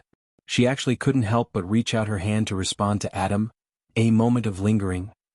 At the same time, on a small field road that was quite a distance away from the Wanjiang Expressway. Tiger. Leopard dragged Hu Badian out of the taxi driver's car. Yun Jian looked at Hu Badian with her arms crossed, and her eyebrows slightly raised. You. What do you want to do? Hu Badian quickly recognized the three people standing in front of him. Weren't they Yun Jian's snake, lizard and tiger? Leopard? He was so scared that his face turned pale. Snake, lizard and tiger. Leopard were the two elders of the Kosha mercenaries. Their status was second only to the Kosha mercenaries' boss. Ha! Yun Jian lightly snorted. She crossed her arms and looked at Hu Badian. After a while, she faintly said to Hu Badian, I don't want to do anything, I just want to settle a score with you. What? Hu Badian's collar was grabbed by the tall and sturdy tiger. Leopard, and he trembled with fear as he asked. Do you still remember not long ago when you joined forces with the military organization to plot against my Kosha mercenaries? Yun Jian casually said, and her smile was eerie and terrifying. Chapter 1097. Just as Hu Badian was about to stab his saber at Yun Jian, a butterfly knife that was several times faster than him followed the trajectory of the wind and struck his heart. 2 seconds before Hu Badian was about to stab Yun Jian with both sabers, the butterfly knife in her hand was 2 seconds faster than Hu Badian as it plunged into his chest. Hu Badian's eyes widened at the speed of Yun Jian's hand as he glared at the girl who was grinning like the Grim Reaper in the dark. All of a sudden, he felt his chest tighten, and he could feel the butterfly knife stabbing into his beating heart. Hu Badian felt himself leaning backward as he looked at Yun Jian in disbelief, as if he had suddenly understood something. What? No wonder. Why did I die in your hands when I made the first move? So you're really slaying God. No wonder you could really kill me. Before Hu Badian could even finish his sentence, his body had already tilted backwards in an arc. Finally, a second before his consciousness faded completely, Hu Badian heard the last thing he heard in his life as a human. Because I'm slaying God. Because she's slaying God, so you have to die. Right after Yun Jian spoke, Hu Badian closed his eyes forever. Sister Jian. Snake. Lizard, tiger. Leopard, and the driver, called out in unison when they came back to look at Yun Jian. The driver was none other than Raccoon, who was skilled in disguise. After Raccoon put on makeup for Qin Yiru and Gu Junjian, he killed Hu Badian's driver and disguised himself as a man before taking Hu Badian to the highway. That was how the flawless plan came to be. Yun Jian looked at the trio and nodded softly before adding, take care of the body. Today's trip wasn't in vain. Today's trip was indeed not in vain, because she found out one thing. Hu Badian had told her a secret before he died. The mysterious person who controlled the former Inferno Ring was from the Yulong continent. Although Hu Badian eventually planned to use this secret to try to kill her, Yun Jian was able to recognize it. The mysterious person who controlled the former Inferno Ring was indeed from the Yulong continent. Now that he knew about this matter, it wasn't hard to let it go. In his previous life, the kidnapping of his younger brother and his subsequent murder were all controlled by the Inferno Ring. The Inferno Ring had already been destroyed by Yun Jian and Ce.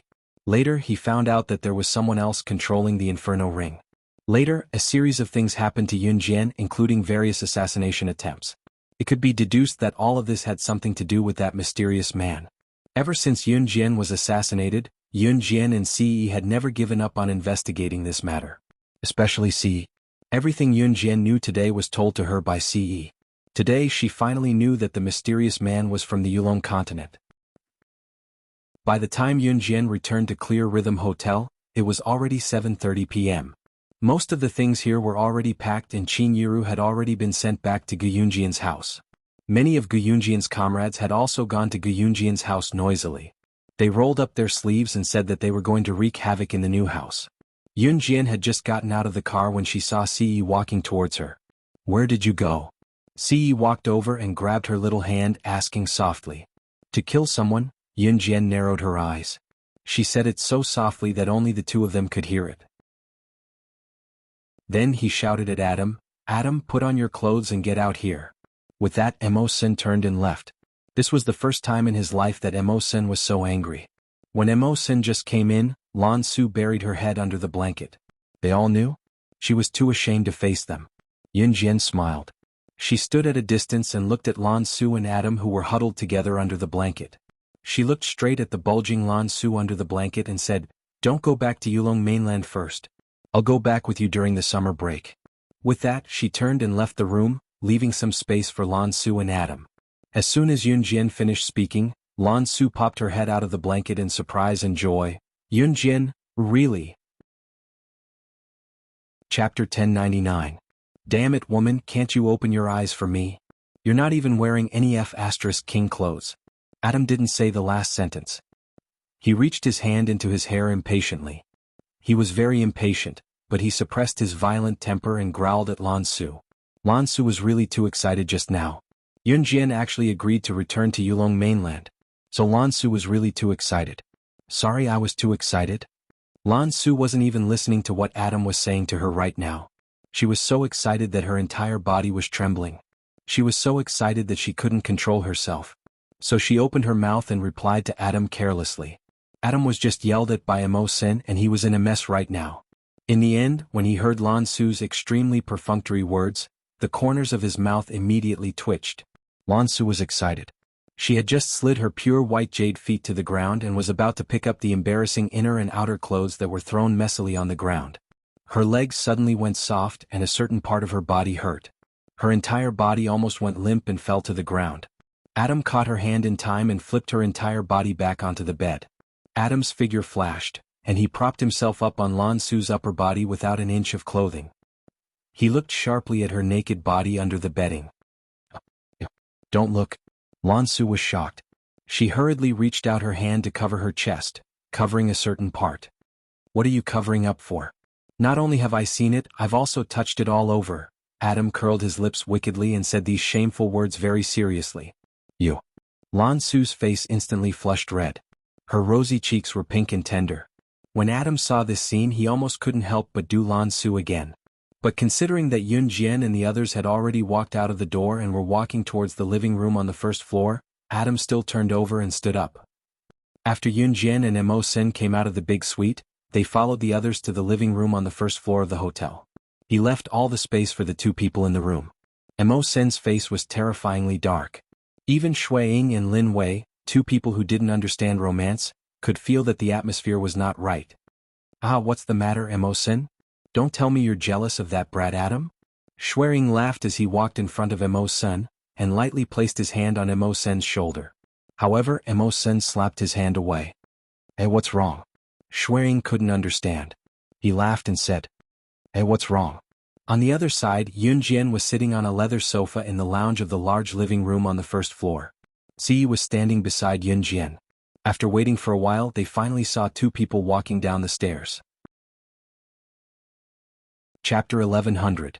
Lan Su was frightened by Mo Sen's action just now. She saw Mo Sen beat up Adam and stood in front of her. She couldn't help but widen her eyes and stare blankly. Actually, it didn't matter to her whether she was responsible or not, because she still had more important things to do. Lan Su was just about to rush to Yun Jian when she suddenly saw that Mo Sen didn't answer him. He thought that Lan Su was wronged. Mo Sen quickly walked over and grabbed Adam's collar and pulled him in front of Lan Su. "Adam, apologize." Mo Sen bellowed at Adam. Adam touched the bridge of his nose. He cursed in his heart for a while. Didn't he say that he wanted to marry Lan Su as his wife? Why did Mo Sen still think that he was just playing around with Lan Su? Seeing that Adam didn't speak, Mo Sen clenched his fist and hit Adam again. Before he even touched Adam's clothes, Lan Su's words came over. "Don't hit. Today's matter was voluntary." Lan Su went against her conscience and said such a sentence. When Adam was beaten by Mo Sen, he obviously didn't fight back. She was really afraid that Mo Sen beat Adam too hard and something happened to Adam. If something happened to Adam, what should she do? Lan Su frowned. She suddenly thought of this. Just when she thought of this, Lan Su immediately loosened her brows. Pay. She still hadn't said that she would agree to be with Adam. Mo Sen's fist rushed to Adam's cool face. He was just about to hit it. Hearing Lan Su's words, he stopped.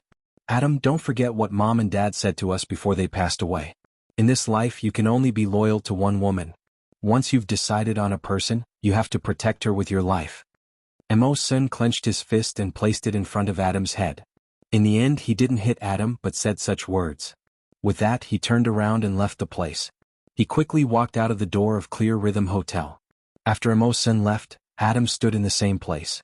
He was also silent. Yunjian sat not far away and watched. When she heard Emo-sen's words, she was surprised and stunned. What's this? What's the situation? Looking at the scene in front of him, Shuang was stunned. Then he very cleverly turned his head to look at Lin Wei. Lin Wei's age was the oldest among the 4 leaders of Han's group. Of course, even the oldest, he was absolutely not over 30. Actually, Lin Wei was not much older than Shuang and the other 2. He was at most 2 or 3 years older, but the aura he displayed was quite mature. Among the 4 leaders of Han group, Lin Wei was the first to follow CE. And Adam. Last was Shuang. Therefore, Shuang didn't know much about Emo-sen and Adam's background. Just as Shuang turned his head to ask Lin Wei before Lin Wei could reply, Adam took the initiative and said in a muffled voice, "He's my biological brother." So Emo-sen was usually very strict with Adam and especially meddled in Adam's affairs. Chapter 11:01. As CE's handsome face came closer and closer to hers, Yunjian subconsciously nodded. To be honest, Yunjian had never imagined that Emo-sen and Adam were biological brothers. Emo-sen and Adam didn't look alike, but if she thought about it carefully now that she knew the truth, even if Emo-sen and Adam didn't look alike at first glance, each of them had their own handsome features. But there were still some details that made them look alike. Now that she heard CE's words that sounded like a seduction, Yunjian nodded subconsciously. Yunjian nodded. Her tender cheeks looked very delicious. CE couldn't help but swallow. His handsome face was already close to Yunjian's cheek. His handsome lips were just a centimeter away from her right cheek. "Give me a kiss and I'll tell you." CE looked at Yunjian's red lips that were moving up and down. His throat went dry and he took advantage of the situation to say these shameless words. As soon as CE finished speaking, Yunjian's face turned red. But her facial expression didn't change as usual. After hearing CE's embarrassing words, Yunjian's expression changed slightly. Then she reached out and pushed CE's firm chest. "Mom has already gone back to Uncle Ji's house. Let's hurry over too." Yunjian said as she tried to push CE away and stand up. Before she could stand up, CE grabbed her slender waist and leaned his handsome face closer to hers. Almost at the same time, CE moved closer to Yunjian's red lips and quickly stole a kiss. Then he quickly let go of her. Yunjian's cheeks flushed in no time. Let's go home." CE reached out and grabbed Yunjian's lily-white hand. Before Yunjian could say anything, he pulled her towards the hotel's main entrance. Yunjian didn't see that when CE pulled her soft and smooth hand towards the entrance of Clear Rhythm Hotel, his lips curved up slightly. His handsome lips brushed up and down, as if he was licking the taste of her lips that had just touched the surface of the water. 8:30 p.m. Usually at this time, Qin Yiru would be sleeping with Xiao Yunju and the other 2. But today was not normal.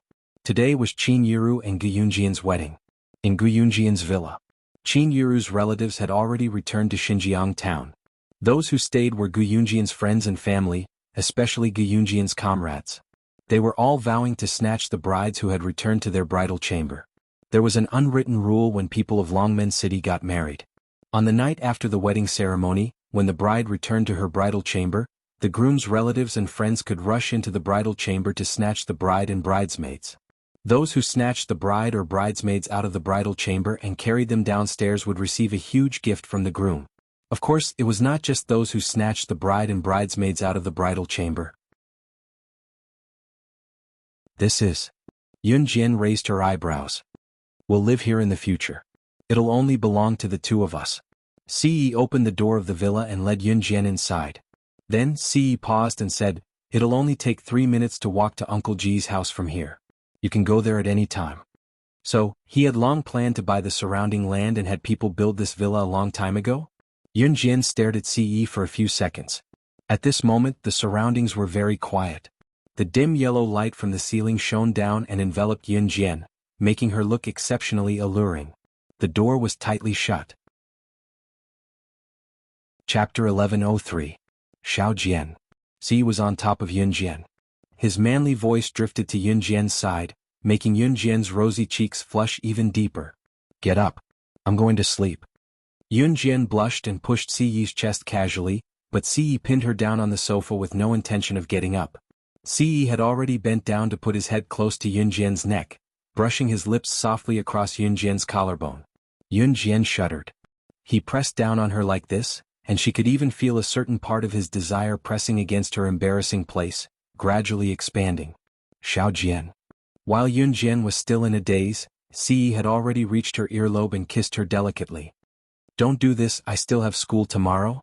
Just as Yun Jian said that, Ce's large palms had already caressed a certain point of hers. Moreover, his large palms still passed through her clothes and grasped the delicate point of light without any obstruction.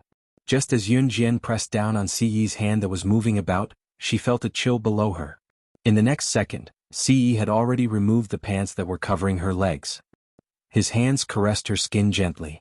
His hands were icy cold, causing Yun Jian to shudder every time they touched her. Yun Jian had to admit that while she resisted Ce, she was also looking forward to it. It was as if she was anticipating something. In the end, Yun Jian stopped resisting and allowed him to touch every inch of her skin. Other than the last step, Yun Jian was sure that this was the most shameful thing she had ever done in both her past and present life. The next day Yun Jian went back to school as usual. In the morning it was Ce who drove her to school. After May 21st, the next day was May 22nd. The midterms were set to be in the latter half of June, which meant that the exams would start on June 18th and end on the 20th. These few days the students in school were crazily memorizing their books in an attempt to make the final push. There were only 3 days left until the midterms. Qin Sini asked Yun Jian, Zhang Xiaofeng, Zhang Jian, and Ling Yichen to go to her house to study together. Qin Sini had missed a month's worth of homework due to her suicide attempt a while ago. This was fatal to the students who were about to take the midterms. Therefore Yun Jian and the others went to Qin Sini's house to tutor her. Without a care in the world, Yun Jian sat on the sofa and watched Qin Sini and the rest study diligently. Qin Sini envied Yun Jian for being able to achieve such good results while studying even more diligently. Halfway through, Qin Sini's mother, Hixia, came in with a plate of sliced pineapples. Seeing how hard-working the children were, she couldn't help but say, "The snacks are here. The snacks are here. Let's all take a break. Don't give yourself too much pressure. Just treat the middle school entrance exam as normal." After saying that, Hixia placed the plate on the coffee table in front of them and walked out. When they were eating fruits they finally calmed down. "Huff huff, I'm so tired, so tired." Ling Yichen used a toothpick to skewer a piece of pineapple and chewed it. Then Ling Yichen looked at the people around him. It wasn't easy for him to have some free time.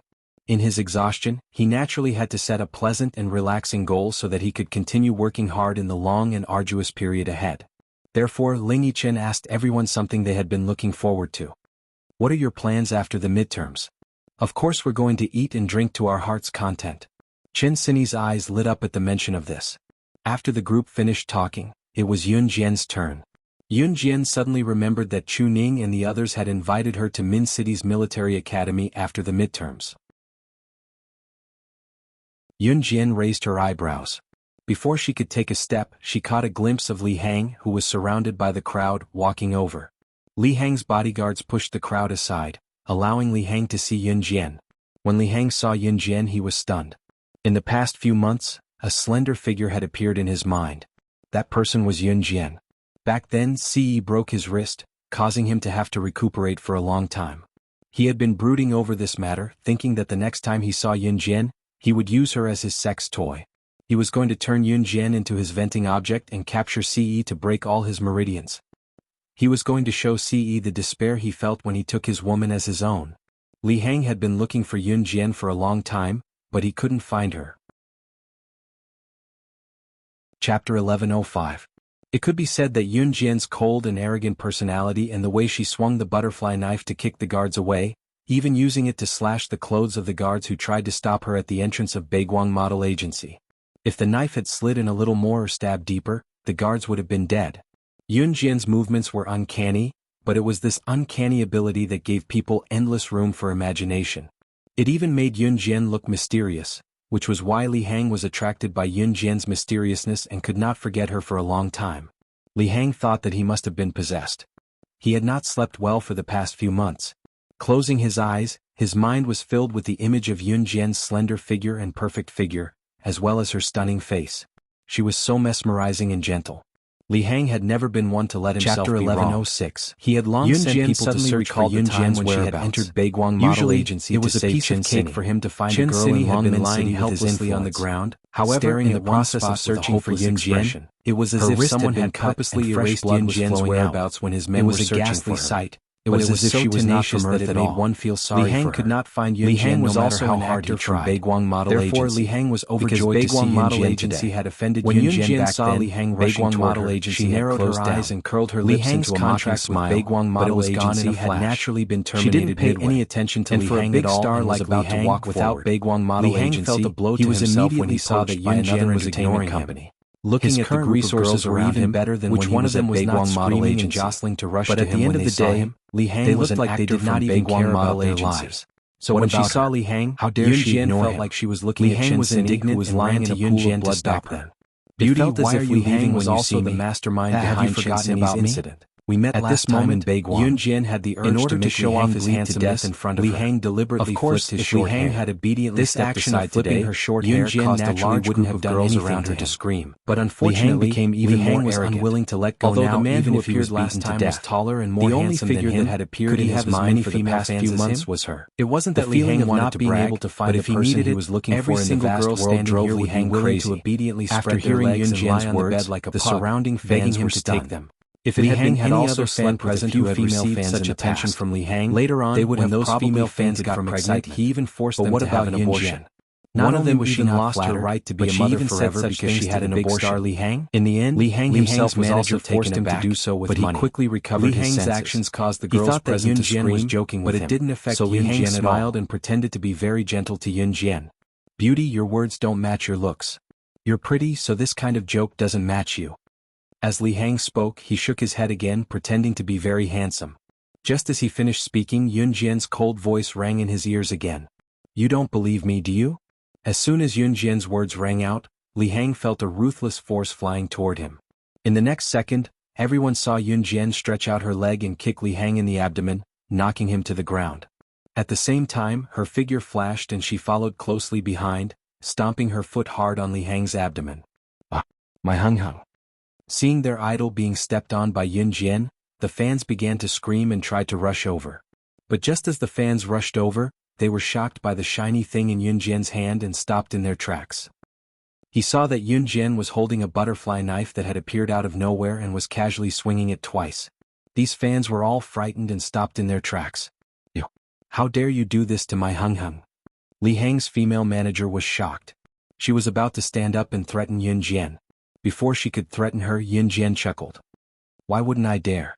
As she spoke, she swung the butterfly knife, and the blade of the butterfly knife ruthlessly cut Li Hang's wrist. The cut was very deep and blood gushed out. At the same time she raised her foot, moved it from Li Hang's abdomen to the wound on his wrist, and stomped down hard.